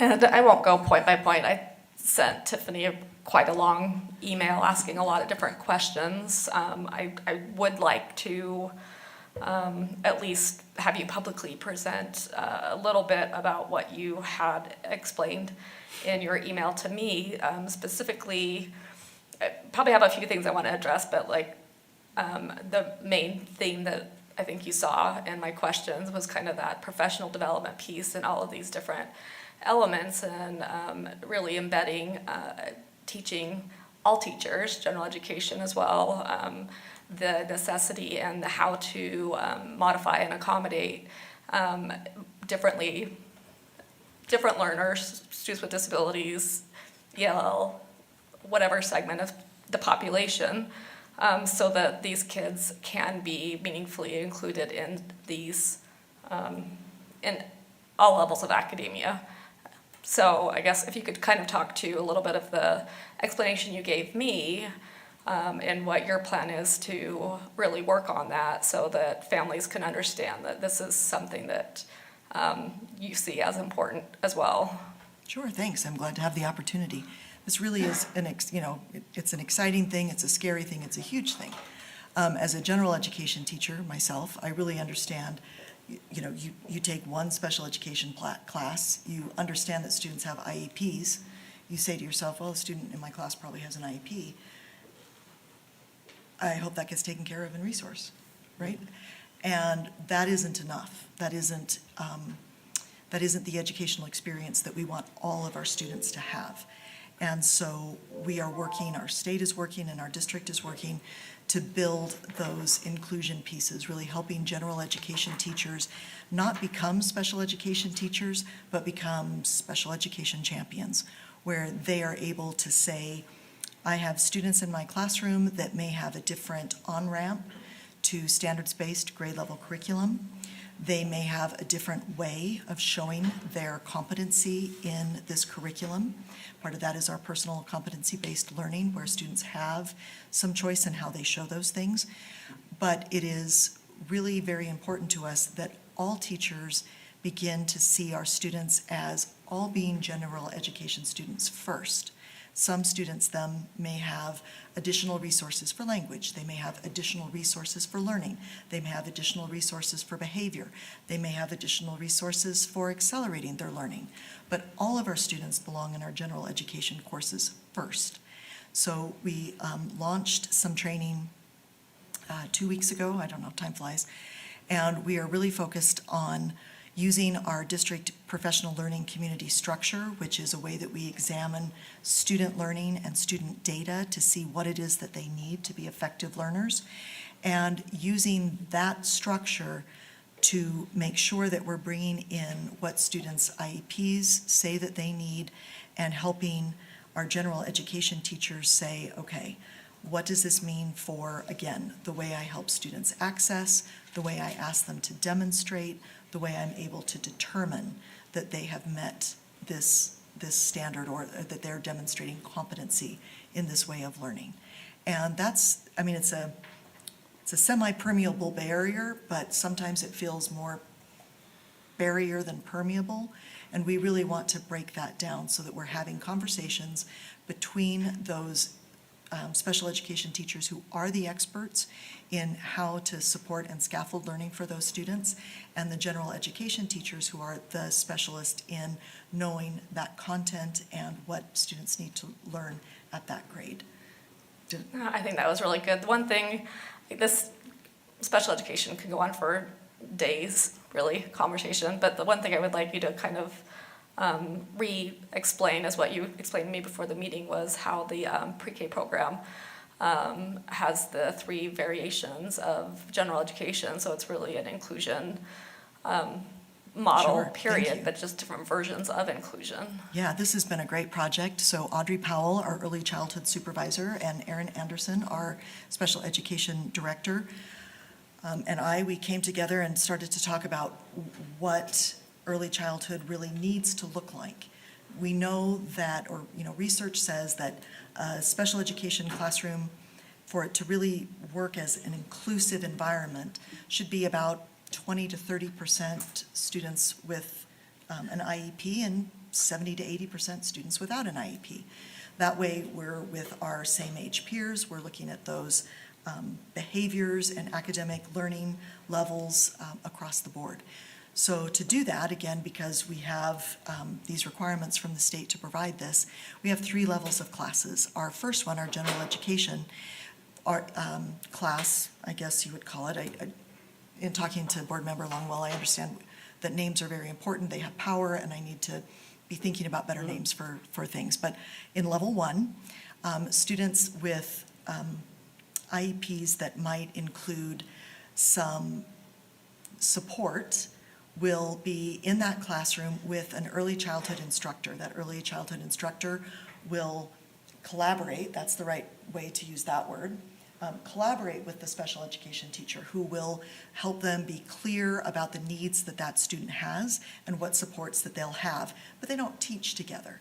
They work together, they plan together. Maybe a special education teacher will push in for itinerant services or come in to collect some data for some different things like that.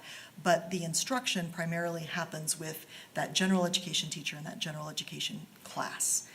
In our next level up, we call our supported classroom. We have the same early childhood instructor, we have an early childhood paraprofessional, and we have a special education paraprofessional.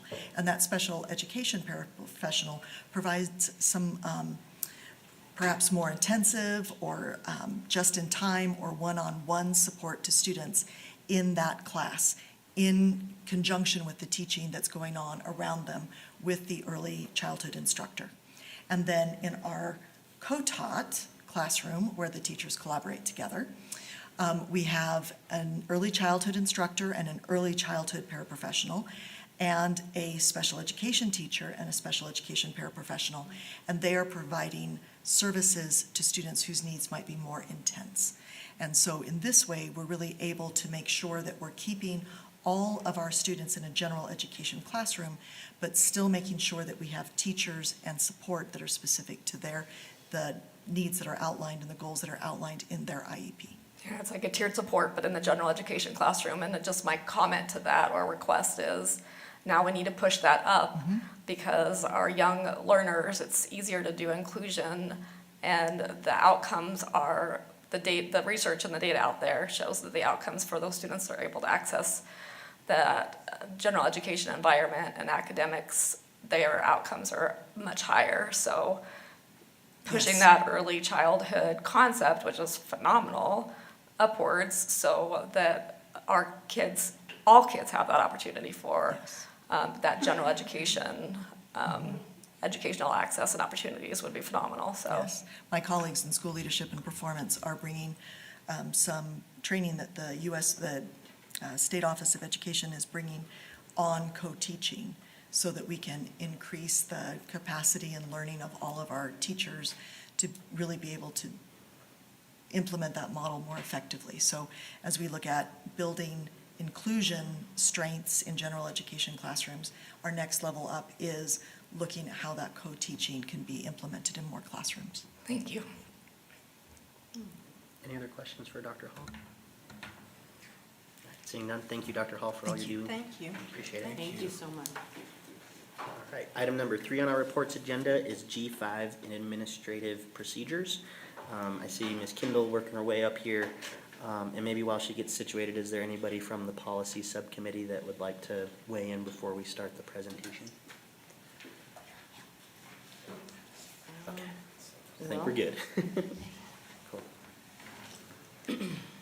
Superintendent, anything you wanted to add? Just that we learned a lot from the last time we went through the process, sketched out in G5, and learned so much that I think we've made a lot of changes to this next version to try and offer still the same opportunities for input through the process, but make a shorter timeline and a clearer sense of what we need to accomplish. I'll just say that, learning from Dr. Hall's presentation, if I have zero interest and zero aptitude for public speaking, perhaps I should end up becoming an attorney.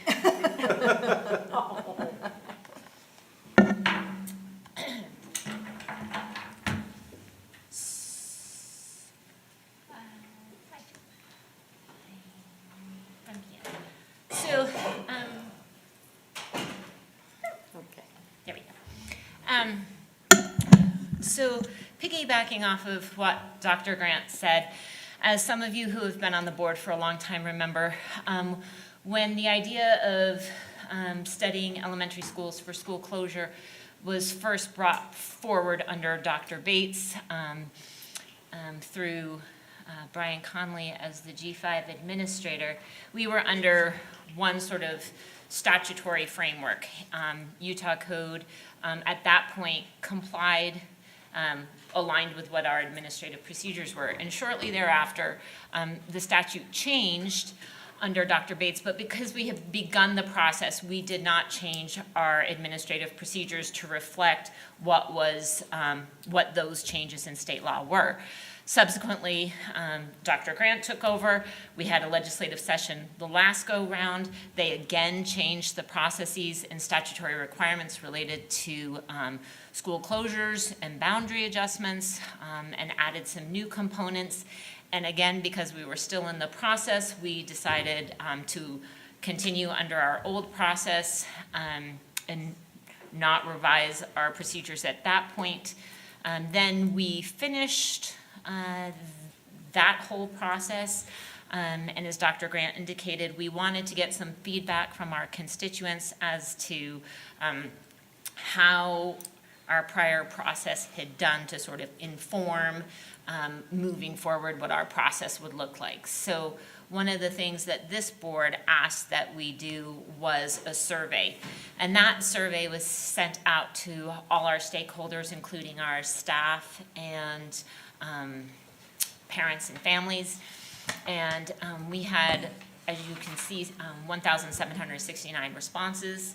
I'm going to go through quickly what the survey questions were so that you can see how people felt about that process and how that sort of informed, in addition to the statutory requirements, how we drafted our new administrative procedures that we're proposing here today. So the first question on the survey was really how important did stakeholders consider the number of students within a school enrollment area, like if we were deciding to close a school. And Sam Quantz, who prepared this data for me, highlighted in a darker color any response that got over 20%. So you can see that in closing a school, taking into account the student school enrollment area, whether it was decreasing or increasing in student enrollment really was rated as moderately important, very important, or extremely important by like close to 90% of the respondents. So then asking whether or not, how we would use our resources, whether or not that should be important in closing, a factor in closing under-enrolled schools. About 65% said that it was moderately important or very important, and then if you added on extremely important, which received 10%, that would be 75% of respondents thought that utilizing school resources should be a factor in, very important factor in closing schools. So the third question really focused on the age and condition of school buildings. Again, moderately important and very important got about 63%. Adding in extremely important would have given you close to 80% thought that that should be a critical factor in looking at closing schools. Question 4 was about the importance of transportation availability.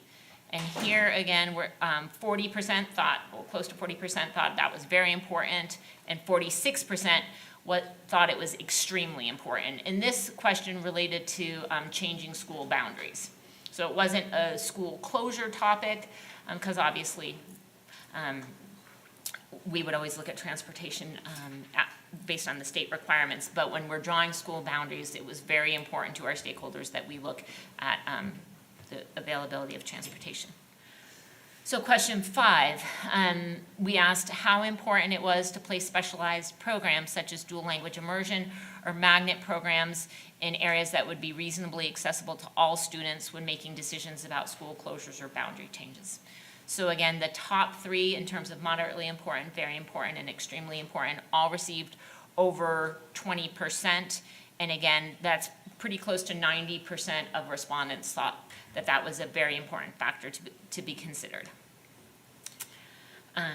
So in terms of reallocating funds and efficient management of the budget, when looking at both school closures and boundary changes, that again, top 3 were over 20%. So again, you're looking at 90%, somewhere around there. And again, looking at enrollment trends for both those 2 issues, again, easily very important, said 40%, 30% moderately, and 20%. So 7, 8, 9, 90% again. Math isn't, as a business administrator Kersley can attest to, numbers are not my forte. So this was a ranking question. So in terms of people were able to slide the different options around. So what factors did you believe are the most important when making decisions about school closures? So whereas before they were asked in isolation, this question asked them to rank these factors in relation to others. So the one that came out as number 1 was, again, school enrollment data. Number 2, obviously, they wanted us to look at input from the community.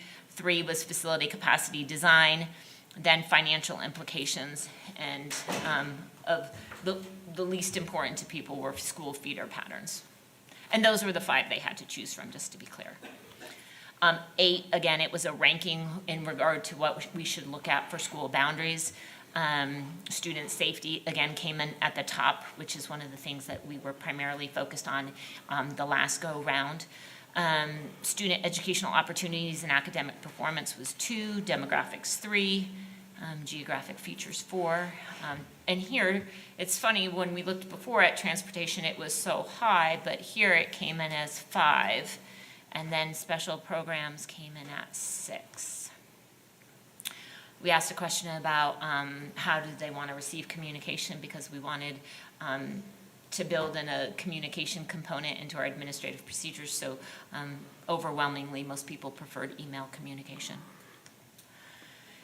And this question, which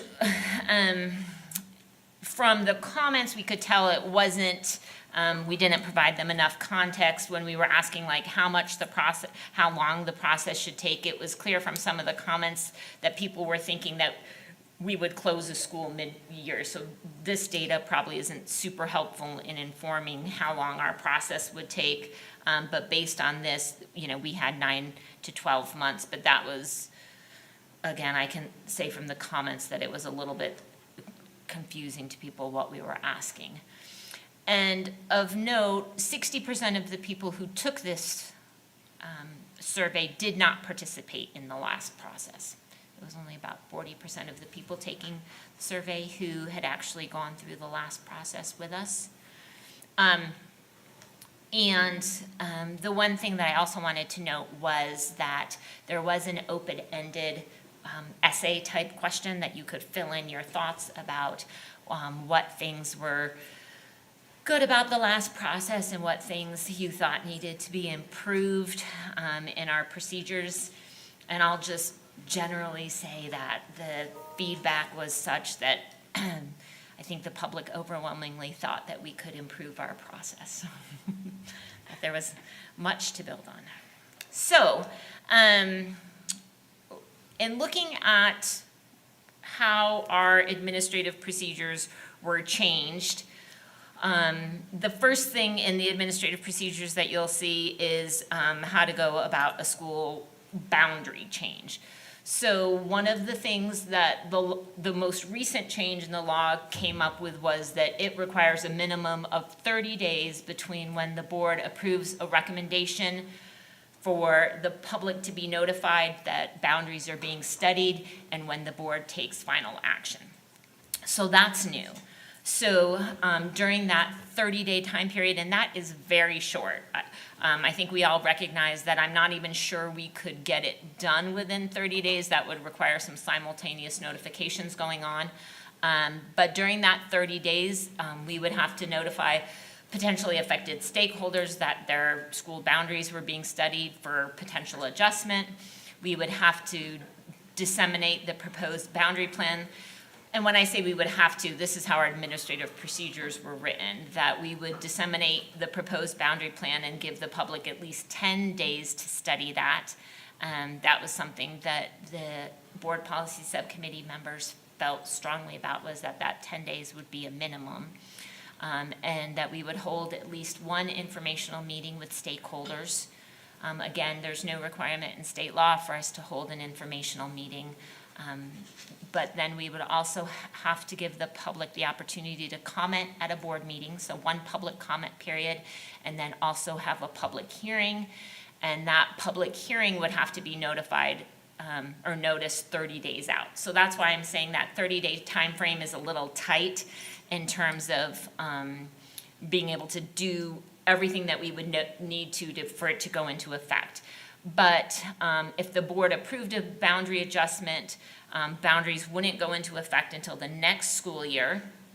And then state law requires that any time a boundary is changed, that we give the public 30 days to file open enrollment applications so that they could school choice into a different school. And that 30-day window is regardless of the fact of whether or not the boundary adjustments are made pursuant to a school closure or whether they're made pursuant to just us doing boundary changes in general. The one thing about boundary adjustments in relation to a school closure is that this may be in the next slide, but I'll just go ahead and talk about it, is that the state law legislature has now defined that we would close schools and then have 60 days to complete a boundary adjustment. So it's doing it sequentially now, whereas previously that wasn't in the law. And the state legislature has said, you need to get boundary changes done within 60 days. So, I mean, that is the maximum amount of time we can spend if we were to close a school, and we'll talk about like that time frame, but then we'll only have 60 days after that decision is made to adjust boundaries. And then again, it would be a 30-day open enrollment window for people to apply to go somewhere else. And state law also requires us now, if we were relocating a special enrollment program, to go through this boundary adjustment process as well. So special enrollment programs as defined in state law include DLI and our magnet programs. They do not include our special education programs. So, as part of our changes to the administrative procedures, we tried to identify basically what would be a trigger for us to change school boundaries, because we wanted more bright line rules for what would be initiating a study. So our triggers in this instance would be that we would have identified a need to equalize to the extent possible the enrollment at district elementary, middle, and/or high schools, and/or a school closure necessitated new boundaries. And that would be our initial recommendation for studying a boundary. And then if the board approved that, once that had happened, the in-depth study would focus on school enrollment data, facility capacity, utilization and location, student safety, transportation, and geographic features of the district. And those are all factors that we saw in the survey that people highlighted as important in that decision. Similarly, for a long-term school closure, state law requires a minimum of 90 days when the board approves a recommendation for studying schools for potential closure and when the board takes final action. Again, during that time, stakeholders would be notified. We would disseminate any proposal, like our analysis of what our final proposal was going to be, and let the public study that for 30 days. We would hold informational meetings. Again, probably the number is going to be dependent on how many schools we're studying. And we would have an opportunity for the public to comment at 2 board meetings. That's required by state law. And we would also hold the public hearing. The board must approve any school closure prior to December 31st.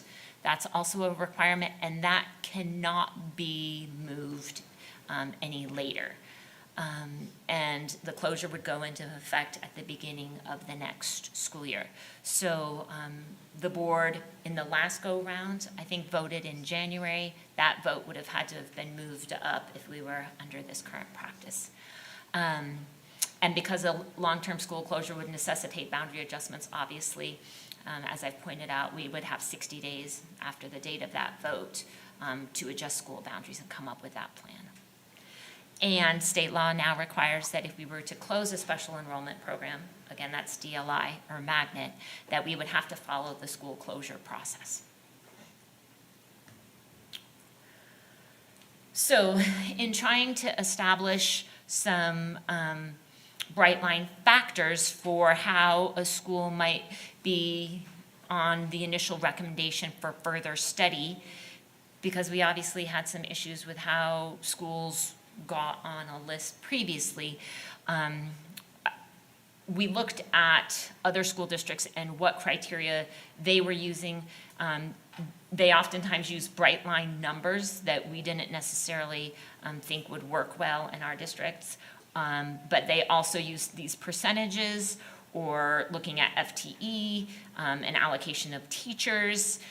So the bright line criteria we came up with, just in terms of what would get you on a study list, would be the 4 that I have outlined on the screen right now and that are in the draft AP, that your 5-year enrollment projection data indicates the building will be at or below 50% of capacity, and surrounding schools will be at or below 65% of capacity.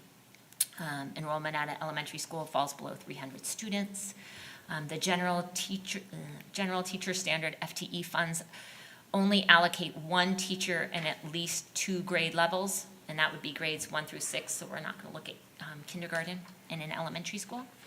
And then estimated costs associated with all short-term repairs, building lifespan needs over the next 5 years, and or addressing the structural safety issues is greater than 35% of the estimated cost of building a new school.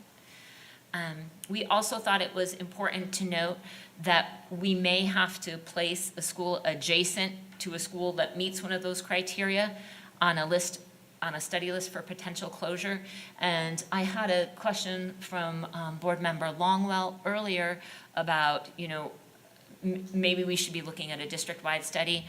The answer to that is always, the G5 administrator, currently Mr. Conley, as well as the superintendent and Mr. Quantz, as part of preparing the annual report every year, they are looking at district-wide numbers. They would always be looking at that. But when we're talking about a school closure, state law is very specific that each school that is going to be studied for potential closure has to be individually named in a motion. And here, I made an example in terms of if you had one elementary school that dropped below 300, but it happened to be an incredibly new building and housed, a special education program that we had put a lot of money into the infrastructure for the special education facilities at that building, and right adjacent to it was a school that was at 330, but a much older building and had no special education programs.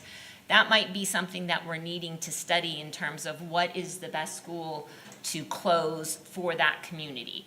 So, and again, it's not all adjacent schools, and it's also saying a may, so that might not always happen, but it was just something that we thought that we should have flexibility built into the administrative procedures to cover that in terms of the process. So I talked about what the triggers would be. Once we got to an in-depth study, if the board recommended we moved forward. For school closures, again, we would be looking at school enrollment data. We would be looking at the facility capacity, design, school utilization, and location. And school utilization would include, what special programs were there, and facilities at that school for those special programs. We would also be looking at transportation, geographic features of the district, special program facilities, and financial implications. And again, if you look back at the study, those are all factors that our stakeholders thought were very important in making this decision. The administrative procedures also indicate that for any alternative or non-traditional school, if we were to evaluate that for closure, we would be looking at criteria that might be specific to that site. Because clearly some of the criteria we've outlined as triggers might not be applicable in those types of settings. So we would still be looking at whether the school is serving its intended purpose, its enrollment numbers, whether it's fiscally responsible to maintain that site. But we would still obviously follow the same process and timelines outlined above in making any of those types of decisions.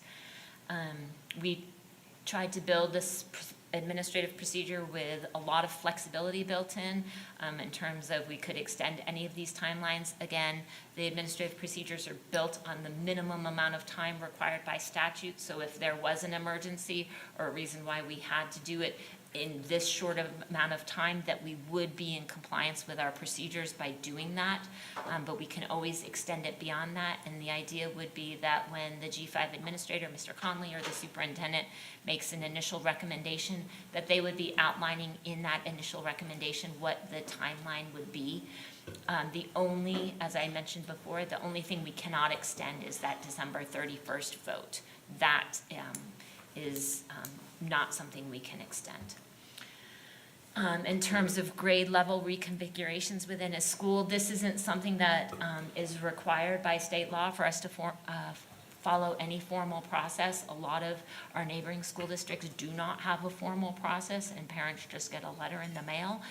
But we decided we wanted to be a little bit more transparent and give the public an opportunity to come in and comment on that, and that we would hold one of our designated public comment periods to gather public input about that, and that we would be making those decisions prior to the end of March in any preceding year. And again, March is when, if we closed a school and changed boundaries, that those sort of timelines would align.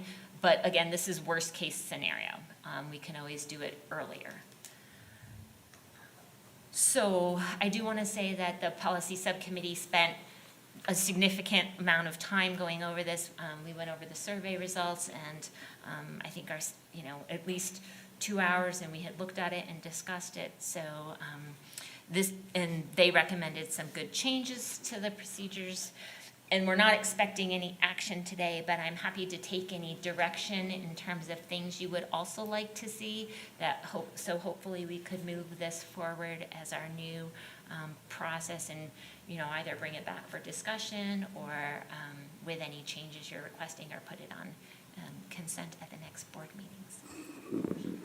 I think the changes are strong. I think the bright line criteria in particular is very strong, and I know that it will not be universally popular, but I think in its precision, it eliminates confusion, which is really helpful for any community member, no matter how they fall on the issue of closure. But I want to ask a question that is in one of our public comments that was printed in our board packet, and it was about how older buildings should not always be considered for closure. And so I think it's worth just briefly discussing, as any building is rebuilt, another building becomes older.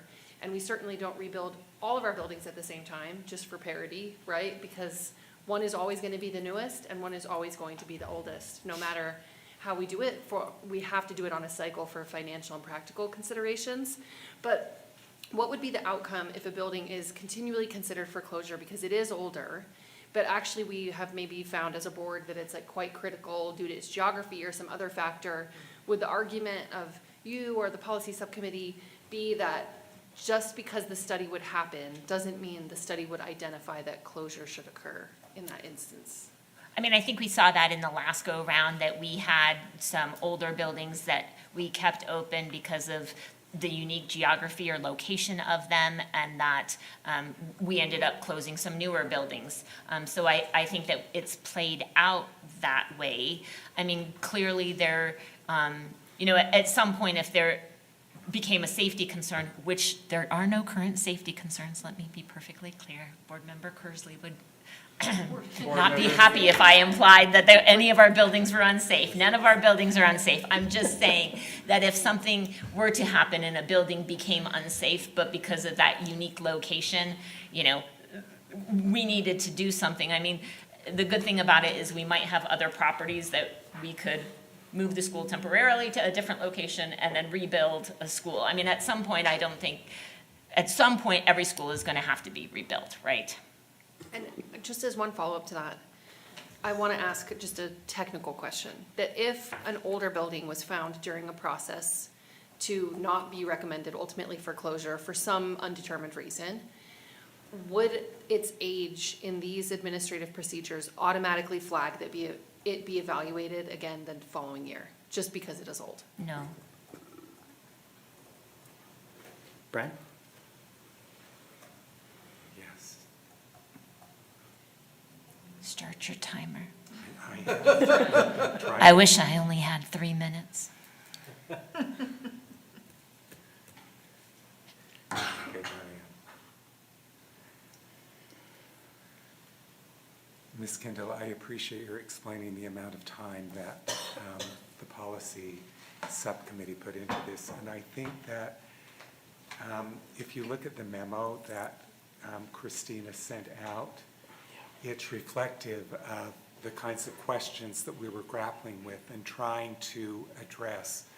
So, Ashley, when you're asking that, I appreciate that question, but those are the sorts of questions that we were trying to address in the subcommittee meeting. And of course, we're not going to be able to tell you everything that we talked about there, but I think that that memo is a good reference point to look to, and then if you have additional questions, to go ahead and forward those to Ms. Kendall. I know, Amanda, that you did that, and you had a significant number of questions, and I think it took Ms. Kendall a little bit of time to respond to them. What I'm getting at is hopefully you get your questions answered in a way that we're not in a protracted discussion here, because part of this,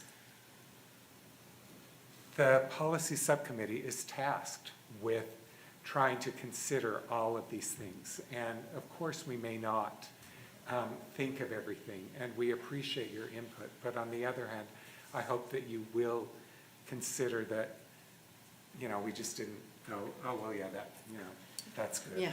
I mean, yeah, we spent a lot of time. Thanks. Thank you. Amanda? Yes, I do appreciate that you guys put work into it, and it is a complex process. A lot of my questions come out of public concerns as well, and I think that, I do agree that it is very robust and well, there are a lot of elements that are well thought out. I still strongly believe that there are some holes that need to be reconsidered try to make sure that the next time we go through this process, or we ensure that there is clear communication as to when and how things are evaluated, that we minimize the heartburn for the public. And Christina was very thorough and thoughtful in her response, and I appreciate it. I know this is a report, so I won't get into all the details because we're not having to make it a motion tonight. But for the public to hear, that we hear them, we do need to look at elements of this, because for me, if I were a parent in a building that was getting closed, and the final decisions weren't getting made until like late winter or early spring, and resulting in closures for the upcoming fall, and even teachers, that's hard. So I know that you're saying that decisions have to be final for December 31st for the upcoming school year, but I presume we can go past that, and then it can be applied to the next school year. So for example, if the decision was made December of 2023, we missed the December 31st, 2023 deadline, and we made our final decisions in February, say, for example, then that would not be applied to the 24-25 school year, but we could look at the 25-26 school year for those closures. Correct. So there's no finite deadline, so to speak. We would just move that closure to a following school year so that we'd actually give the school, the teachers, the principals, the district, hopefully appropriate time, the families to adjust, because this last closure, teachers were renting their own U-Hauls just to make sure that their classrooms were moved adequately, instead of hoping that it was moved for them appropriately. So there are pieces in this that I feel we need to add to. It is definitely way more robust than it was before. I completely see that, 100% appreciate it, and I can see that. I do think there's some more things we need to add on, but I won't get into the details tonight. Okay. Amanda, would you mind sharing some of your suggestions with the whole board and Ms. Kindle? It sounds like Ms. Kindle's gotten some of your suggestions. I just don't know in detail what exactly it is that you're wanting to change or update or have. Are you wanting to do this tonight, or are you wanting me just to send an email? I think an email would be Okay. helpful. Yeah, I can certainly do that. We've already started that email exchange, so we can just simplify that from there. Great, thank you, Amanda, appreciate it. Any other questions? I've got a question for you, Ms. Kindle. One, thank you for all the work and yourself and of the policy subcommittee. And a lot of my questions have been asked already, but I did have one remaining one in regards to the in-depth study portion. And I know lowering the timelines and the timeframes to meet state law, and also in response to the survey and what folks who took it were thinking or feeling is important.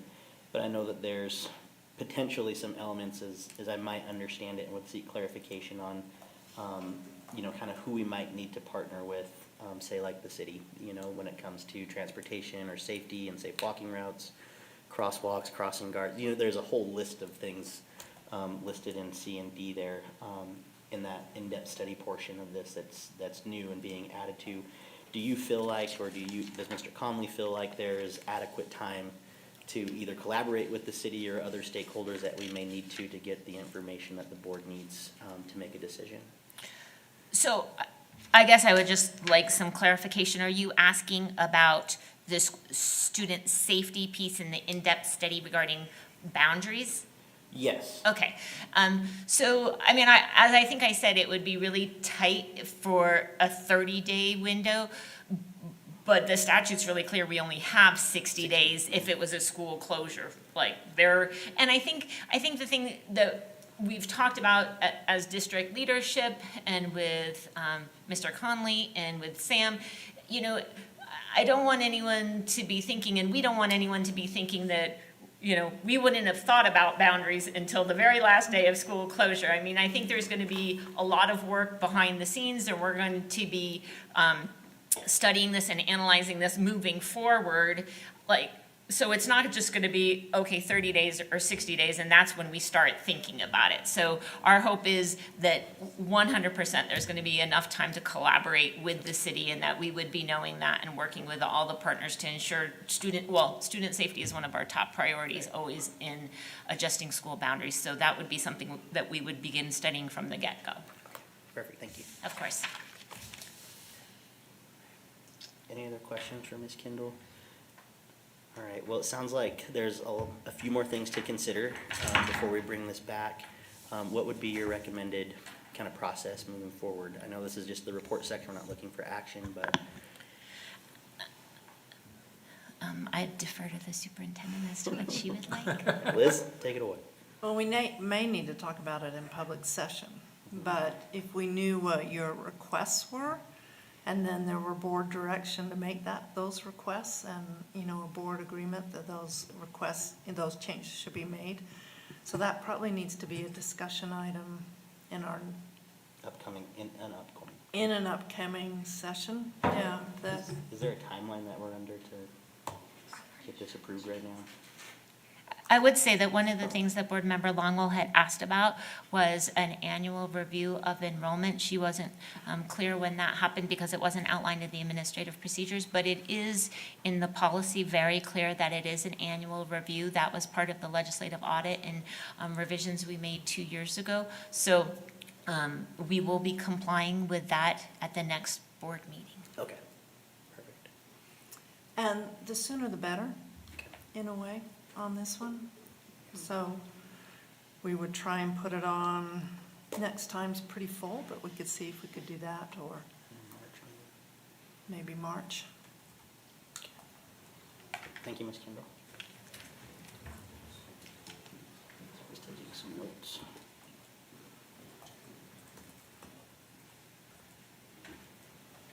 Okay. All right, moving along, the next report agenda item is the career and technical education position that's been revised. Superintendent, do you want to? So our HR director, Logan Hall, will present this. The reason it's on as a report is when we spoke as a agenda setting team, the idea was that there would be a report without, if there were not substantive changes that required us to bring this back, we could just put it on consent in the next meeting. So that would hold too for the next ones around construction as well. That's accurate. Well, Dr. Grant and board, thank you for the opportunity to be here. What you have before you is a request for a new position for CTE Business Development Coordinator. As you know, in the last couple of years, we've developed internships with some critical businesses in town that have provided students with opportunities for hands-on experiences to get real-world application-enhanced experiences working in the field with opportunities for further advancement in the company, and as well as college education provided by the, or subsidized or fully funded by the company in which they work with. So what we're seeking is a new position that would oversee that process, somebody who would reach out to develop and foster partnerships with thriving Utah businesses that would both support the current internships that we have and develop new internship opportunities. This would just increase the number of opportunities to students that would have those real-life experiences in high-demand, high-paying occupations. So the details of the position are in the memo that you have before you, and I would just be open to any questions you may have about this new opportunity. Any questions to the memo, Brian? Okay, as I am looking at the memo, down in the third paragraph, it says, in consideration of this position, the Board Finance Committee has requested the assessment of current CTE positions and other aspects of the CTE workflow with a focus on the effectiveness of current staffing arrangement on implementation of the CTE programs with effectiveness and fidelity. I'm sorry to have read that, but I think that it's important that the Finance Committee understand that I am, like I said to you, when I'm fulfilling my assignment on the Policy Committee, I feel a responsibility to be addressing what concerns I think the other board members would have. And I appreciate that you have put this in here, so I would have to rely on the Finance Committee and what their determination is, and on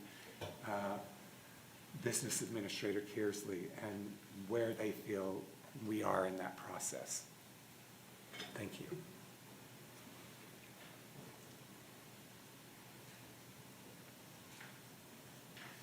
Any other questions? I think all that I could report from my first Finance Committee is that that was something that we had talked about, and I'm happy that it's present here too, and that they're working on how we would establish that kind of metric and observation moving forward. So, any other questions for this position? Does the board feel comfortable having this added to the consent agenda for the next meeting? Cool. We'll go ahead and make that happen.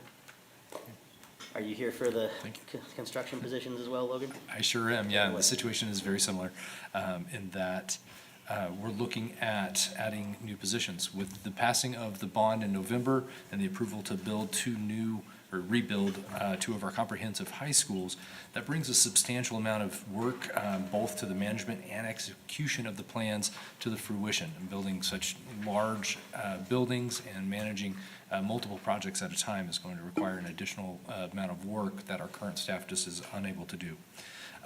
The two proposed positions would manage the day-to-day and long-term planning of the construction projects, as well as ensure they're done to code and regulation, so that we end up with safe, efficient, and well-built buildings that are really built to stand the test of time.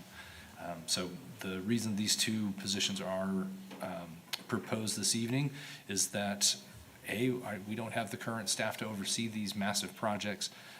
This has been done in the past, much like the memo you have elucidates on, that in the early 2000s, we built several new elementary schools. We had to rebuild several new elementary schools. And at that time, we also hired two project managers to oversee all of those various projects. We're seeking to do the same thing for the duration of the completion of the two high school rebuilds, in addition to the East High Fieldhouse project as well. So these positions would both manage all the day-to-day projects and make sure that they're being done to spec and building codes so that they're safe and done appropriately. We have to have somebody on site be able to manage those things. So with that, we're proposing to add these two positions so that we know that we're spending the taxpayer dollars in the best way possible. Amanda? I guess the only question / comment I have is, what I'm hearing is that they are, these positions are being proposed for the Highland High School and West High School construction projects specifically. But the job descriptions don't outline that, those specifics. And I know that that can be, I mean, we might decide to build an elementary, we might decide to whatever. So that could play into those as well. But if those others don't come to fruition, so to speak, during these builds, there really isn't clarification in these job descriptions that there is an end date or a shelf life, so to speak. So I guess what is built into these two, that this is not an ongoing funding for perpetuity. Yeah. You know what I mean? That's a good point. In the case that we had previously in the early 2000s, when hiring positions like this that we would be overseeing projects that are going to last 7, 8 years, anyone hired into those positions would achieve career status. In the event that we don't need them after the completion of those projects, we would have to go through a reduction in force and would eliminate those project managers of these specific positions. So there are different ways that we can do that, but I think we can add some language into the job description, noting both the time-limited feature of that position, as well as more specificity to what is expected in these positions in terms of like I mentioned, they're not only overseeing the West and the Highland rebuilds, but also the additional field house project at East High School. So there would be a myriad of things that these positions would be doing, and I think we can make that more clear.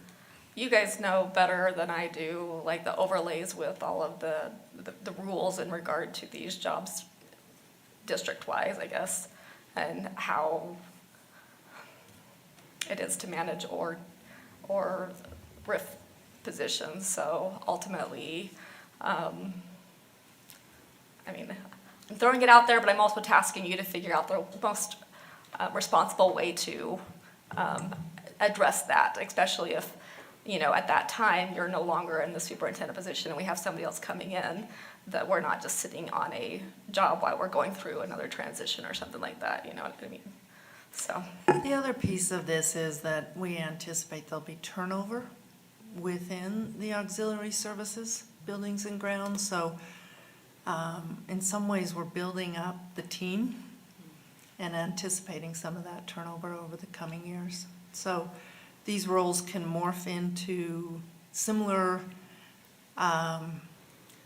positions, yet not tasked with the rebuilds, but tasked with overseeing all the other capital improvements and things like that. So that also is part of our thinking on this, that by that time, there will have been some change.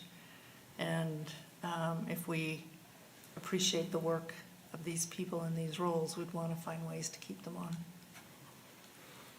Superintendent, do you have objection, or does Isaac have objection to adding in term or time limit language into the job description?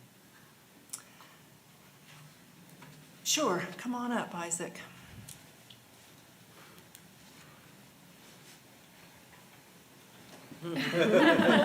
Running. Sorry about that. It's a long ways back there. The only concern I would have is we're looking for people that are going to have a talent and expertise in this. And I'm afraid if we put a limit on it, that we're not going to find the people that we want. As Dr. Grant mentioned, we have talked about this specifically. We have a great team right now. Our pre-construction team is 3 members for all the projects that happen in the district. One of them has 41 years, one is 39 years, and I think the other one is 44 years. So this is also a transition to get some people trained to be able to step into some roles that we're going to be hurting very badly when these gentlemen step down. Amanda, how does that context sit with you? Sorry, what? How does that context sit with you? I definitely feel your pain, Yeah. so to speak. I mean, in my personal profession, this is an area I deal with regularly. The way to fulfill that, as well as ensure that that job description, the person knows that that particular duty might have a shelf life, is, I mean, we're a large organization, right? So as the process of hiring goes, it's explaining that. Like, I mean, the opportunity to move into other roles is quite significant if they're succeeding in their job. So it's not something that eliminates that person, it's that position. Does that make sense? So, I mean, I'm not saying it has to be done a certain way. It's just more of what I've seen through the years is we're holding on to positions, and that money is being set aside because we're holding on to those positions. The people and growing our own and like really like transitioning those into these positions that will open up, that's important in any organization. So I don't want to give specifics as to how to do it. It's just a piece that I don't want to see monies being held onto whenever we don't need those positions anymore. Put it into something that needs to be focused on. Does that make sense? And if we have more turnover, those aren't paid attention to as closely as a lot of other things that are happening in a district. So we could move on. You get my point. I get your point on that one. And we always have this option of a reduction in force as a tool. Then you're not suggesting a change to the job description necessarily, or?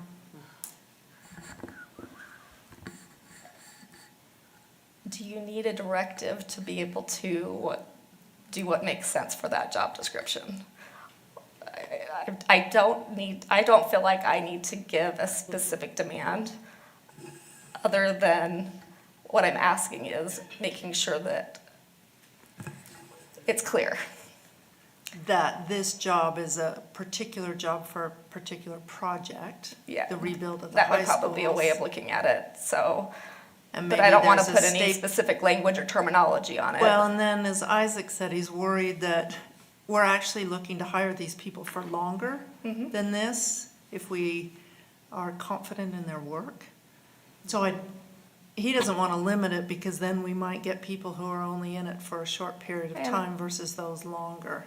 Yeah, and I get that. I mean, if you strongly feel that that would deter quality candidates, then I think it's more important to ensure we get the quality candidates for certain. And then putting whatever safety guards in place that we address the need to RIF in a timely fashion, I guess. So. Which will put Let me that just roll burden- back and just say, let's move forward. Thank you, I appreciate that answer, and we'll put the burden on our HR director Oh, there we go. to attend to. Logan and Isaac to pay attention to these rules and not let them hang out there for too long. Yeah, there you go. Thanks, Amanda. That's for sure. So we'll go ahead and close the discussion. Does the board feel comfortable using a similar process of having these on the consent agenda for the next meeting? Yes. We'll go ahead and do that. Thank you. Thank you, Logan. Thanks, Logan.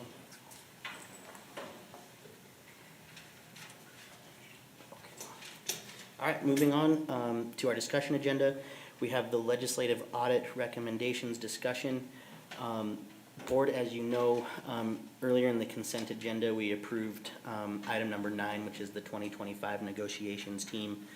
I think just based on where we're at, it would be, my recommendation that we appoint or defer responsibility to negotiate items 1.1 through 1.5 and potentially 1.6, but I think those first 3 items are the most important with SLEA, and begin that negotiations process now so that we can get those conversations started. Does that feel like a good direction, or? Do you need a motion? Ashley? Before moving that recommendation to action, I think I would clarify for people, there's obviously a lot of people who came to this meeting because they wanted to hear about this, or they're still streaming at home. And I think it's important to say that I don't think anyone serving on this board would prefer these changes be made in a general session. I think we'd all prefer to have a substantial amount of educator input in how we implement these recommendations.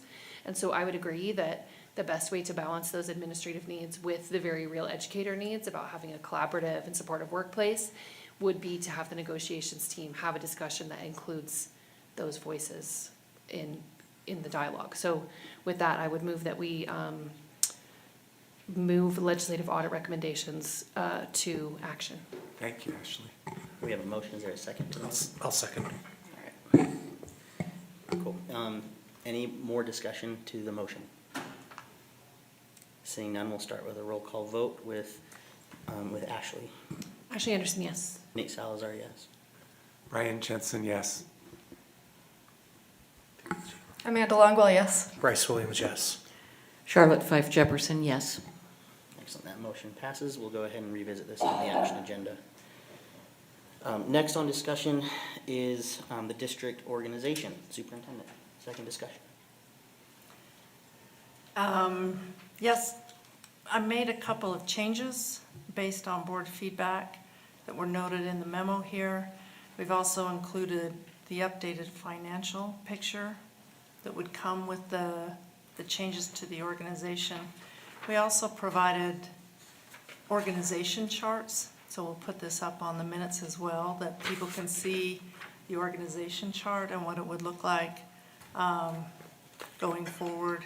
The changes there are the ones in red that I am suggesting, and I would like the board to approve. So I'm open to questions about the reasoning or any concerns that the board may have about some of the details in this reorganization plan. Any questions for the superintendent? Ashley? I don't know if it's a question, but I think I have some of the same concerns that I shared in the prior discussion, which are that I don't know that this temporary move in assessment has really helped our schools. And I gave some examples of that, and I also continue to be concerned, as I've shared, about the potential loss of the voice of student services on cabinet, and I think those are both critical things for me before moving forward. But more than just repeat the same concerns I shared in the past meeting, what I do think we have is an opportunity to talk more about the rationale the superintendent shared about equity. So to that end, I asked, is there any literature or research kind of guiding this decision? And the superintendent shared that there's some evidence about how driving things through principles is particularly effective. And then to that end, given her prior discussion of the move of equity, I picked up a copy of a book called From Tinkering to Transformation that's from Harvard Education Press. And there are some open access versions of that if it's something we could attach, to our minutes, or at least the title or citation. And as the title suggests, the text is pretty transformative in thinking about how, rather than looking at flow charts and kind of moving things around to make them work, the real way you might consider having a discussion about reorganizing a central office is by starting with a blank page and just talking about the work that needs to get done and plugging in the work that needs to get done, and then seeing what you come up with and comparing that with your flow chart. And so I think one thing I'd like to see us undertake as a group, rather than, but go back and forth about the varying views we may all have about some of the changes, would be to review some of the literature, whether it's that text or otherwise, to consider how we're mutually envisioning the office and, sharing resources with that office, rather than going over the same things again and again. So the last thing, and I really struggle to say this effectively, but I'm very concerned that as we go through this process, in addition to not having talked about some of the research and underpinnings, I don't know that we're getting good staff feedback due to just the controversial nature of a not insubstantial amount of administrative attrition. I think there is a real, and this is, coming to me directly from people who work in our school buildings, who feel very strongly that there's a retaliatory and punitive culture, and people are worried about their jobs, whether that's legitimate or not. We don't need to unpack the merits of why people feel that way, but simply to say people do feel that way. So I also don't know that we're getting authentic feedback from the people who would be impacted by such a change most. I don't really know the way out of that, but feel that compelled to share it because it's coming to me from teachers and others who feel that due to fear and their misunderstanding or lack of knowledge about administrative turnover, that they can't say their opinion without substantial risk. And so I just have to say that. I don't know if I quite understand that last piece, Ashley. Because of some personnel changes, is that what you're saying, recent personnel changes? I think, so that did come to me a bit too, was the worry. As a board, you know the reasons for those changes. You know that they had nothing to do with a retaliation or any sort of action that was meant to spread fear. In fact, I spoke with the principals in our district leadership committee meeting to express that, so that they were clear that each of those decisions around personnel were unrelated to each other, that they're not part of any pattern, that they were problems that had to be addressed, each of them individually, and just happened to come, a number of them this year, that have made things very hard certainly, and tough on the people who are affected. I don't see that as a piece of the reorganization, and maybe I missed something there in that connection. In the last discussion, we talked about getting more, like you presented it before sharing it with staff. And the logic was, it would be shared with staff, there would be more feedback coming to you, and that feedback would be used to, consider anything else you might like to add or change. And I guess the more I continue to hear confusion about what you've just said, and like I said, I will not unpack the merits of the claim, but it has impacted the culture of our school buildings. And what it means to me is that I'm not sure how we get from presenting this to people and getting their authentic feedback without some time and trust regarding some of those misunderstandings. That I don't know that people are authentically saying how maybe they feel about some of the recommended changes. I don't know how to get at that either. If they're not gonna talk to us, then I don't know how to get that feedback. I don't disagree with And you. in the conversation with staff who are affected on this page, they actually were supportive of the change. They understood the reasoning, they expressed support. I have not heard anything back that would give me pause about making these changes. This is the way I, as the superintendent, after seeing the district for a year and a half, suggest that we go about the work. This idea of starting kind of the zero-based budgeting approach to staffing has some merit, except that all of these functions end up having to happen in a district, meaning these lines of authority that are here from the blue boxes down particularly are ones that each happen in a district, and there aren't that many rearrangements. You're still dealing with this body of work, and I've got the organization charts going back to 1999, and there were some different ways to do it, but I didn't like any of them enough to copy them directly with what we have. So,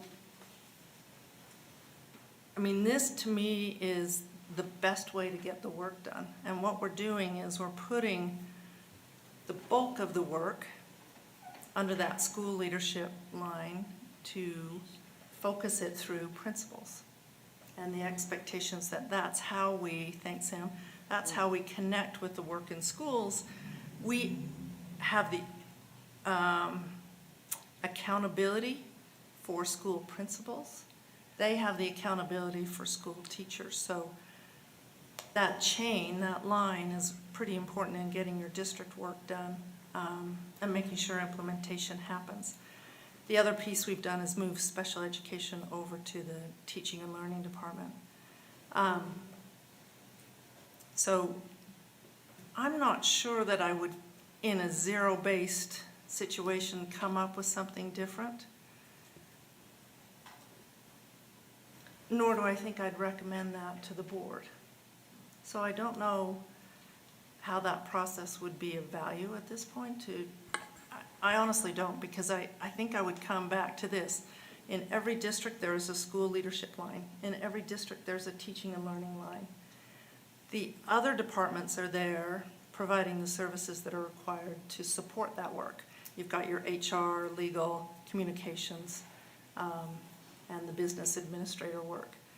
So those are functional pieces that all the districts have.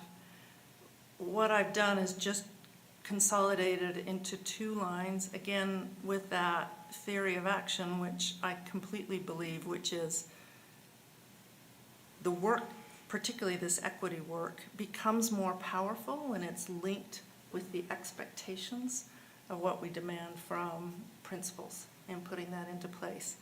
And that in talking to those that were affected this way, they felt that this gave them a seat at the table in collaboration with principals and the area directors that they saw as valuable in the work.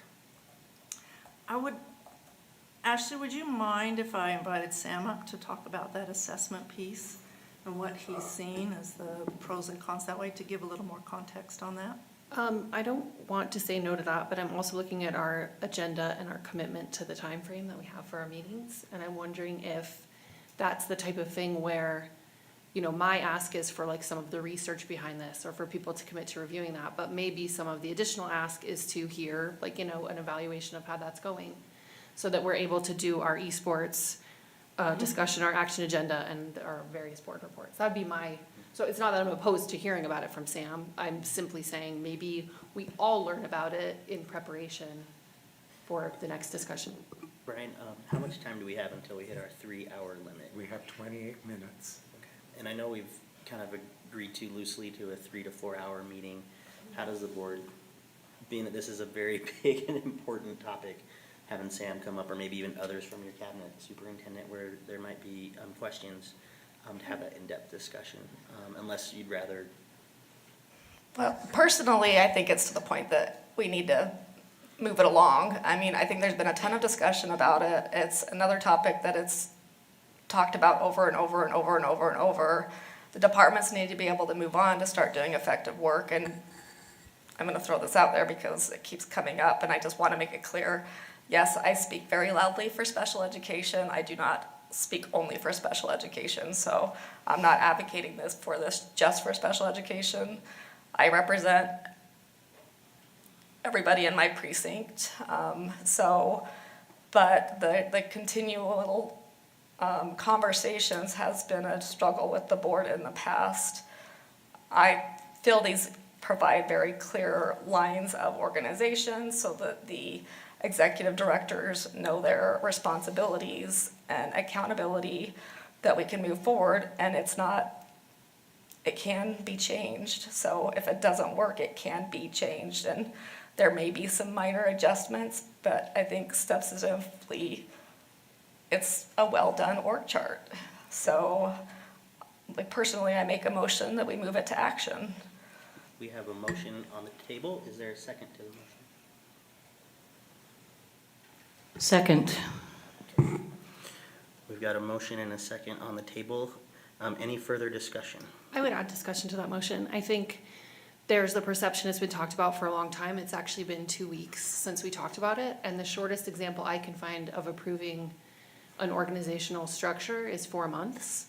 And I think that when you're talking about the allocation of resources and doing things like, changing fundamentally how an office works, we actually owe it to the public to commit to the amount of discussion time that is normative among school boards. And I think it would be a mistake to move forward without actually parsing more of the financial information, hearing some of that information from Sam. We do have a unique opportunity to do that, but not within our time constraints today, to actually hear an evaluation about how a thing was working, and that's not always common. And I think it would be very non-normative to move forward in such an actually rapid timeframe. Any further discussion? Bryce? I hear everything that Amanda said, and I very much agree with it. I'm wondering if maybe we spent another 2 weeks just to address some of the things that Board Member Anderson had addressed, if that's actually going to cause any harm, or if that will just maybe create some more comfort in moving forward. But I do support the org chart, but I do also hear the need to maybe discuss some things that haven't been answered yet. I appreciate that, Bryce, and I think just kind of where we're at in the discussion is we got to fulfill the motion, and kind of see where we land in the action agenda. Any other discussion? All right, seeing none, I'm going to call it for a vote, starting with Vice President Jensen. We're moving it to action, is that what we're doing? Yes, sir. No. Amanda? I vote Amanda Longwell, yes. Bryce Williams, yes. Charlotte Fife Jefferson.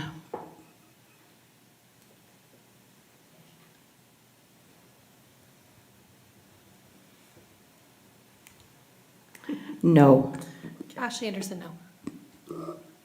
Nate Salazar, yes. Mohammed's here. It's a stalemate, classic stalemate. So parliamentary procedure tells us that it didn't pass. So I think just kind of hearing, one, the vote superintendent, and, just kind of where we're at, is the board comfortable having this present on the next board meeting agenda so that we can get some of these additional questions and financial elements answered? Actually, I need more direction on those, Ashley, if I could get, so there was the question of assessment, and I think hearing from Sam and Tiffany around the values of what we've done so far with that would be important. So we could have them write that up in a memo to the board.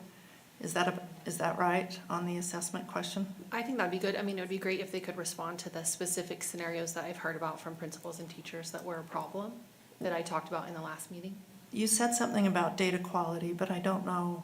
It was about the new process of how they actually get information. I can email it. I can Okay. email a reminder of what I said in the meeting. That's not a problem. Okay. And then the financial part would be, you mentioned there are some changes. I don't know if we have time fully to parse those as we're trying to meet this requirement. So maybe Alan would be able to weigh in on some of the financial changes that we saw. But no, I mean, not right now. I'm just saying that would be another. What kind of additional information would you like than is presented there in the memo? Oh, that's a good question. I think now that we've moved away from that slide, it's hard for me to reference something in my You throw imagination. that up. But it's simply to say, do these all come from the same line item? Like we talked about moving CTE out, are there different things where the promotion actually, what are the changes about that kind of thing over time? Like how do you keep pace with, I'm not gonna say this clearly, so I'm gonna send it to Alan, my question about it. I'll just quickly say, everything on here is property tax funded, and the savings are based on the top step of the particular lane of the salary schedule. Superintendent, do you feel like you have better direction and more clarification to come? Ashley, were there other things that are on your list there that you'd like us to bring back information on? No, I mean, I would like to see, as I said, this is not for you, the board to take up, like, what is the literature and evidence that we're considering as we look toward the decisions we're making? What, are we making an evidence-based decision? Which we ask teachers to make every day.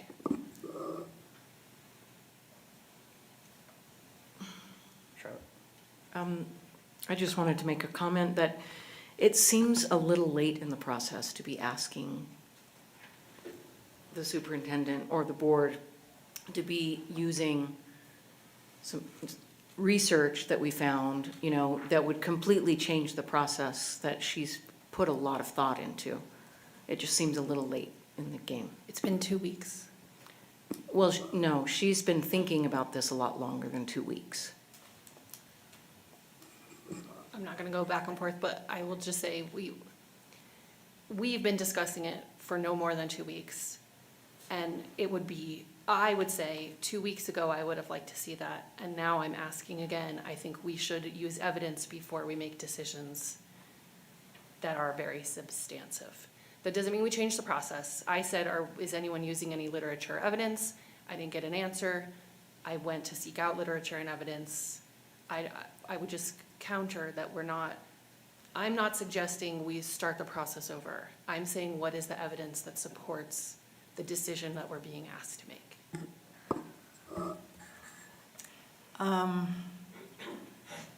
I'll look to find the study that I had referenced back to you about the value of funneling district work through principals. For some reason, I've had a hard time finding that one again. The other piece in terms of evidence, it is just the experience of having lived with the other organization structure. I'm not sure, Ashley, I can bring to you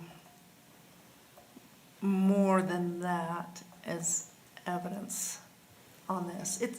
It's actually not it's an experience-driven decision, and maybe that's the evidence, is just that experience of what did and didn't work before. And,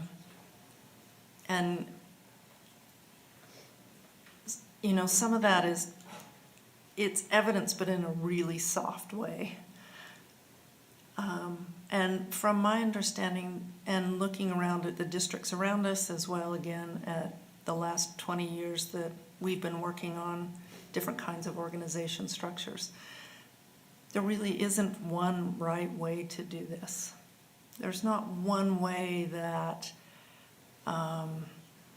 districts are told to go about structuring their offices.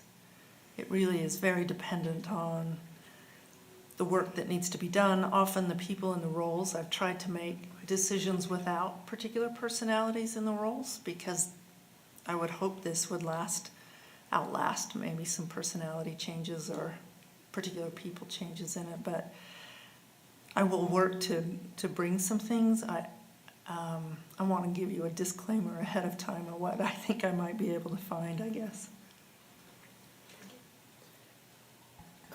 So we've ended discussion, but I think if you can just keep them brief so we can move on to meet our Thank time you. requirements. Like Bryce was nice and gave me his time. So, but I'll keep it brief. I just wanted to ask of Ashley. I think sometimes broad generalizations cause more confusion. So if there's like a specific position that you're wanting the evidence-based information for, that might give more clarity as to what you're seeking, because I too don't fully understand the request because it's such a large organization, and even though like on a piece of paper it seems like very few positions, like I presume you're basically saying what is it that you're seeking, because if it's a position, if it's all of the positions that's being proposed that are shifting, if it's the entire organization that you want disseminated into evidence-based data for every single one, like that would also help me understand what you're seeking as well. Thank you. I think based on time, I mean, Ashley, are you comfortable putting that in an email I am happy to the board, email to the that, superintendent? yes. Okay. Brian, really quick. At least you raised your hand. I thought you were. Yes. Okay. Liz, I just appreciate your saying that you have gone back to prior board organizations back 20 years. It also reassures me that you are referring to other districts. I think that we can learn from other districts and look at successful organization charts in different districts. The reason that I voted no was I did want to hear from Sam, and I also thought it would be helpful to hear from Tiffany, just to get that information that you wanted to provide. But I also have to say, I respect that for you as the CEO of the Salt Lake City School District, that you've taken a year and a half. I'm relying on the observations that you have made in how this district operates on a day-to-day basis. I did not see you come and make big changes. To me, that is the approach that someone should do, is they observe, and then after they've observed, that's when they would make their changes. So I appreciate what you have done thus far. Thank you. I'm going to go ahead and end this discussion on this. We'll move forward to our action agenda, or excuse me, we have one more district participation in esports. Superintendent, do you want to present this or start the presentation? Nomani, will you come up and on the fly speak to this? This was just, we had it as a report previously. The board wanted to take a little more time to understand this by being able to read some things. So we're bringing it back this time for another discussion. Nomani, you could either make a pitch or maybe just answer questions. What would be most helpful for the board? I think where we ended is that there was a bit of a time frame that we needed to make a decision as a board, and kind of felt like coming back in this month in the first meeting would be a benefit to you, Nomani, and so that's just kind of where I think we're at. If there are specific questions, but I know a lot of students are kind of anticipating our ultimate decision on this. So is there anything that you'd want to bring back to the table of discussion for us so we can get the conversation going? Yeah, I apologize. I didn't prepare anything. Oh, it's okay. But I don't know if it's already been discussed, and sorry if I'm out of place, but was the UHSAA fee already discussed with you all? That'll be, the fee schedule will come in the next meeting. Okay, then I apologize on bringing that. Good to be thinking about it. Yeah, so we did propose, Emily and I worked on a fee and shared it with Alan, and Alan can share that more information next meeting. But with the fee, we looked at the fee of esports and the cost, and so we're going back to asking for one-time funding and ongoing funding. The ongoing funding would mainly be for coaching and transportation, and there's more of a breakdown that Alan can share. The reason why we're pushing some urgency on this is so that we have time to be able to, if it's approved or sanctioned, to be able to work with the schools to get those established, and then being able to hire a head coach and assistant coach, which most schools already have that, which all schools participating have that already in place, but we did inform them if this is sanctioned, then they would have to apply. So hopefully that's the information you need for discussion. I'm happy to answer questions that you would like to know about esports. Any questions? Amanda? Mine's less about esports. When I was looking over it, I see the value in it. I mean, my son's a gamer.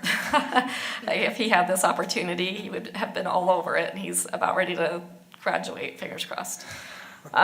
So I guess the question that I have is, the numbers are based on current anticipated participation, but given the conversation earlier where we're in a technology world and there are probably a lot more kids out there that once they get wind of this, there's going to be kids knocking at the door to get on board.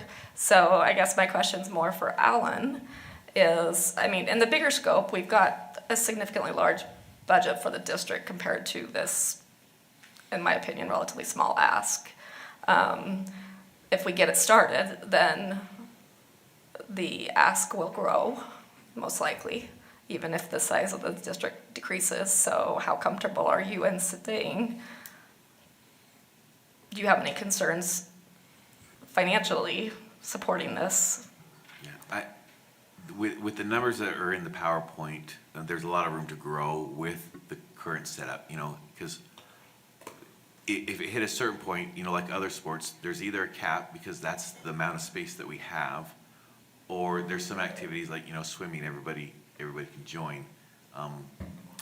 Then maybe the additional cost is an additional assistant coach or something to spread the coaching. But I think we still have a lot of growth potential before we hit that conversation. May I speak? Go ahead. So yes, anticipating talking to one of the coaches at West that runs the program.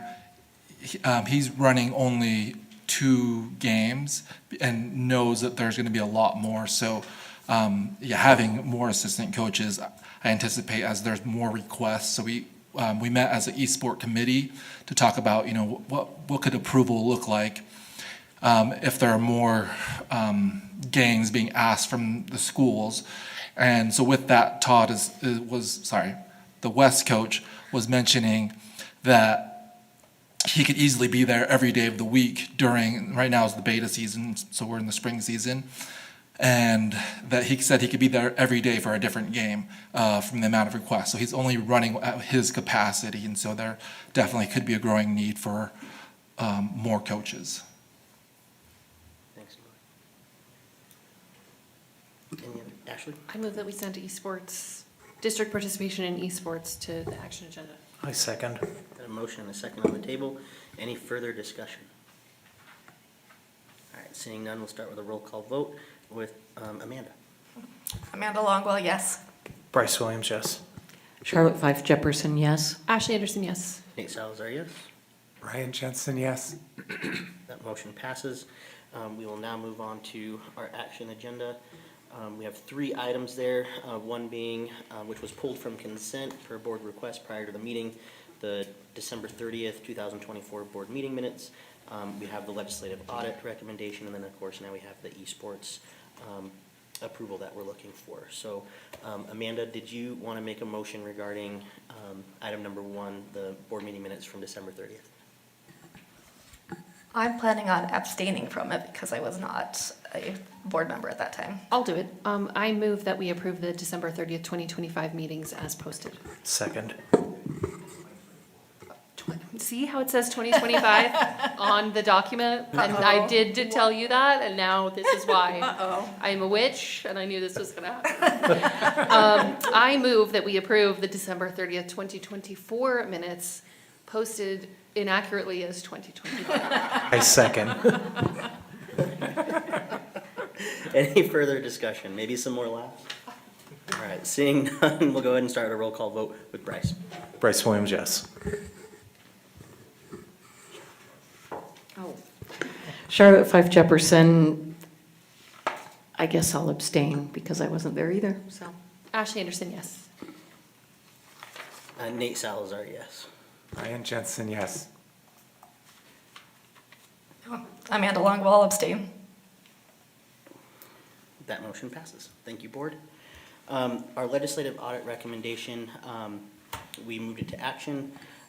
It seemed like there was a desire from the board to begin those negotiations with updates about progress and how that's going and making sure that we're including teacher voice in that discussion. Is there a motion on the table? I move that we direct the negotiations team to work with SLEA to begin a discussion implementing the legislative audit recommendations. I second that. Motion and a second. Any further discussion? Seeing none, we'll start with a roll call vote with Charlotte. Charlotte Fife Jefferson, yes. Ashley Anderson, yes. Nate Salazar, yes. Ryan Jensen, yes. Amanda Longwell, yes. Bryce Williams, yes. All right, that motion passes. Moving along to item number 3, our esports. Is there a motion on the table? I don't know how to language it correctly. Are we moving to sanction esports? Is that the right word? The district's participation in Say that one more time. approve the district's participation in esports. It was sanctioned by UHSIA. Got it. Okay, I didn't know what we did. I move that we approve the district's participation in esports. Second. All right, we have a motion and a second. Any further discussion? Okay, seeing none. Ashley, we'll start with you on a roll call vote. Ashley Anderson, yes. Nate Salazar, yes. Ryan Jensen, yes. Amanda Longwell, yes. Bryce Williams, yes. Charlotte Fife Jefferson, yes. Excellent, that passes. Congratulations, esports. Yeah. Finally approved. All right, that moves us along to our superintendent and board member report. Superintendent? Yep, just a couple short things. I just want to call out, because the last few board meetings, and I think we're going on 4 in a row, we have had the honor to bring up teachers who are award winners for their work. I just think this is something to celebrate, that we continue to have some of the most excellent teachers in the state here in our district, and want to give a shout out to the work they do and the hard work they do. I think it's really hard work to be a really good teacher, and just that's a pretty impressive thing that we've been week after week celebrating teachers with these awards because they have put so much time and effort into their practice and what they're doing. So just a sense of pride and appreciation for teachers and their work in our district. The other things I wanted just to give you as board members a heads up, land trust plans. So the land trust plans will be coming to you as board members, and each of you are given certain schools to review.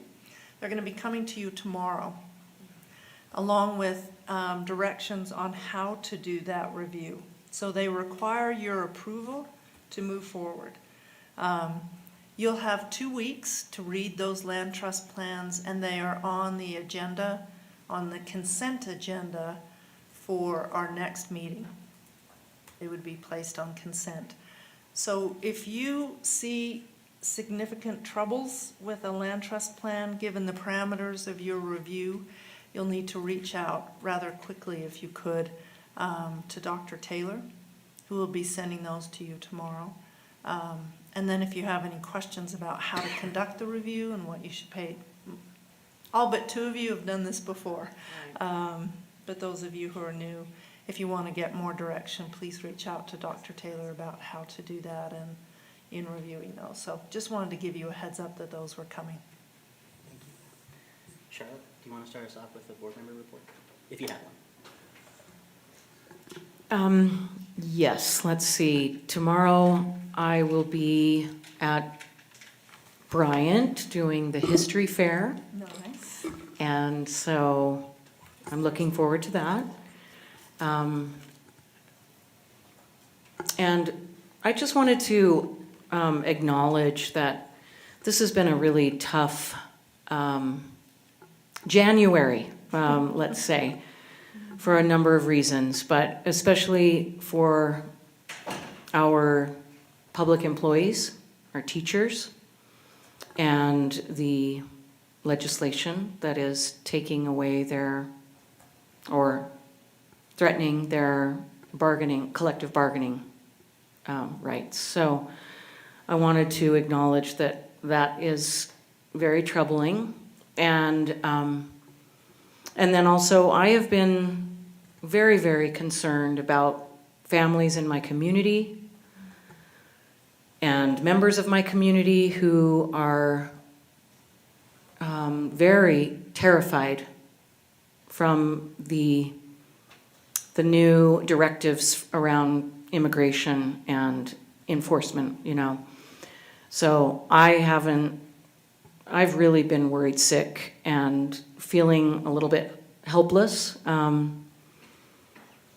But I just want my community to know that I really do care, and that that we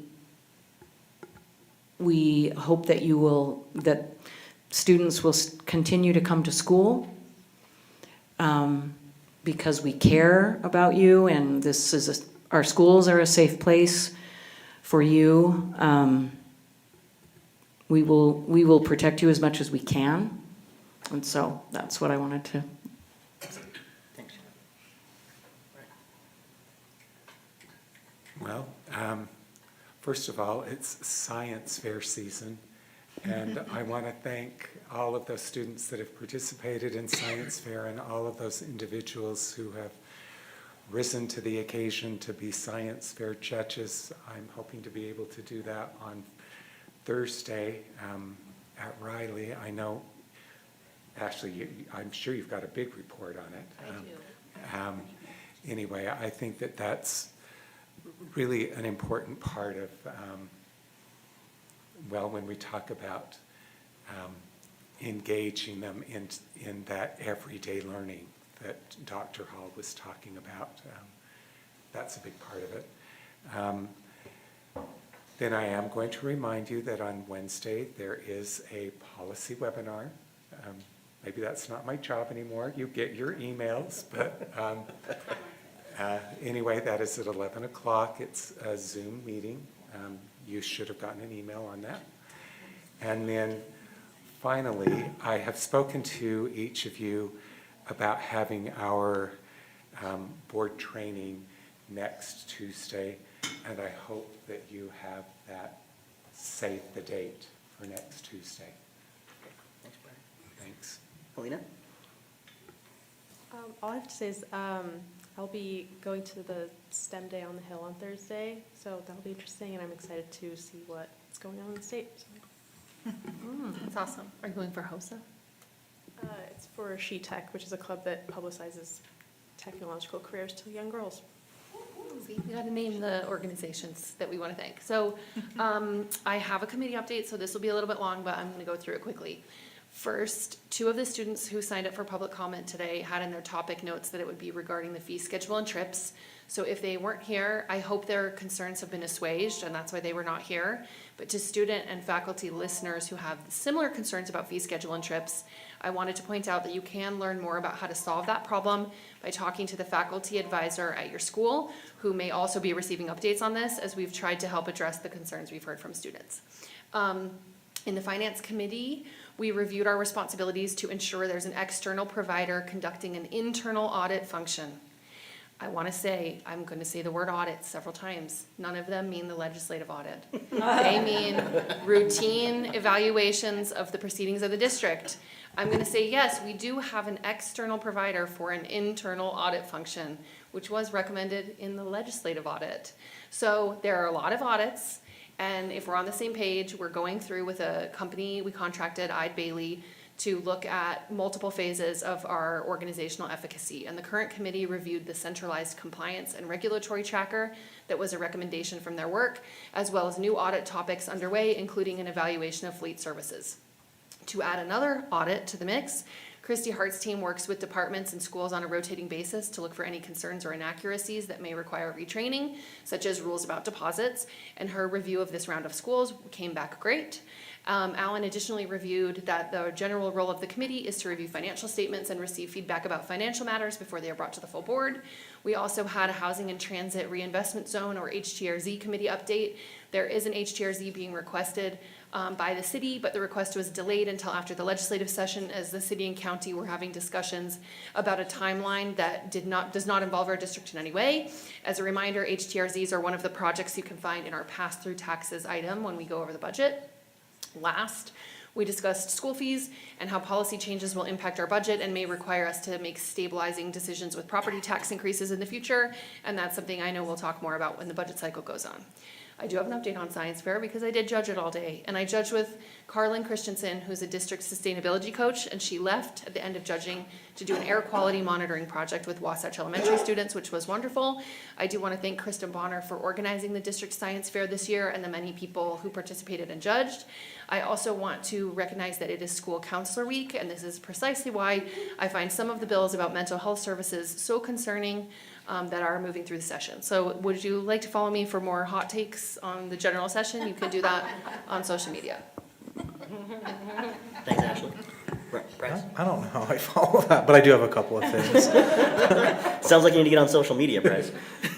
I'm working on. I'm on Ashley's social media. She has lots of great things to say there. First thing is similar to Charlotte. I have a lot of concern about what's happening in our community around the raids and orders around immigration. I've heard from our teacher. I've heard from multiple teachers of ICE agents going door to door in our apartments in Precinct 1. I gotta watch my language. I'm very upset about that happening. But one thing I did want to say is, and I stand by this 100%, that our immigrants make our community better, and I will stand by that, and I will never back down from that. And I know people are having a lot of hurt and a lot of fear right now, and I just know that I'm there with you. Second thing is, similar to many other board members, I'm going to be at the History Fair judging on Thursday as well, and I'm very excited about that. And then the third and final thing I wanted to share, both in transparency to the community, but also to board members, and Superintendent Grant is aware of this. I met with about a dozen teachers at Rose Park Elementary about 2.5 weeks ago about a number of struggles and concerns and things like that that they've been experiencing for quite a while. We met for about 2.5 hours just talking through those things. A lot there, but I have actually requested through board leadership a couple of topics that we can discuss and explore further. But I just wanted to thank those teachers for one, reaching out, and two, giving me the time to hear them. So thank you. I don't think anybody can follow Ashley. I mean, goodness girl. I just wanted to point out, kind of on the immigration thing, Highland Park administration communicated out to the parents kind of a reiteration of the district's guidance on if, like, how, you know, we're there for this community and like how to navigate it if the community is unfortunately impacted by it, and it's hitting the entire community, unfortunately, and it's just horrible. I don't think there's any words that could adequately express how horrible this policy is. I wanted to note that working with SLEF and the parent that has volunteered, that has helped make the unified sports team at Highland High School what it is today, we're all getting together with the administration over there tomorrow to start kind of working on how to make sure that it's supported now and hopefully keeps going. I had another thought, but I lost it, so I'll just close. Thank you, Amanda. I've only got a couple of things I wanted to add in my report, and I certainly want to echo what's been said around immigration, but also what's been said and what's currently happening to just vulnerable communities in the state of Utah and across the country. In particular, our immigrant communities from all over the world. You know, I think we all know that Salt Lake in Utah is a welcoming place, and I'm really starting to question that with the legislation that's happening right now.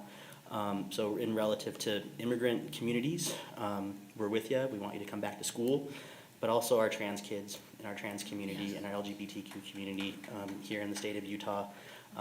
As the board president, I want you to know that you are welcome in our schools. We'll continue to work with you, continue to serve, and please don't let the rhetoric or the laws detract from living your true authentic self.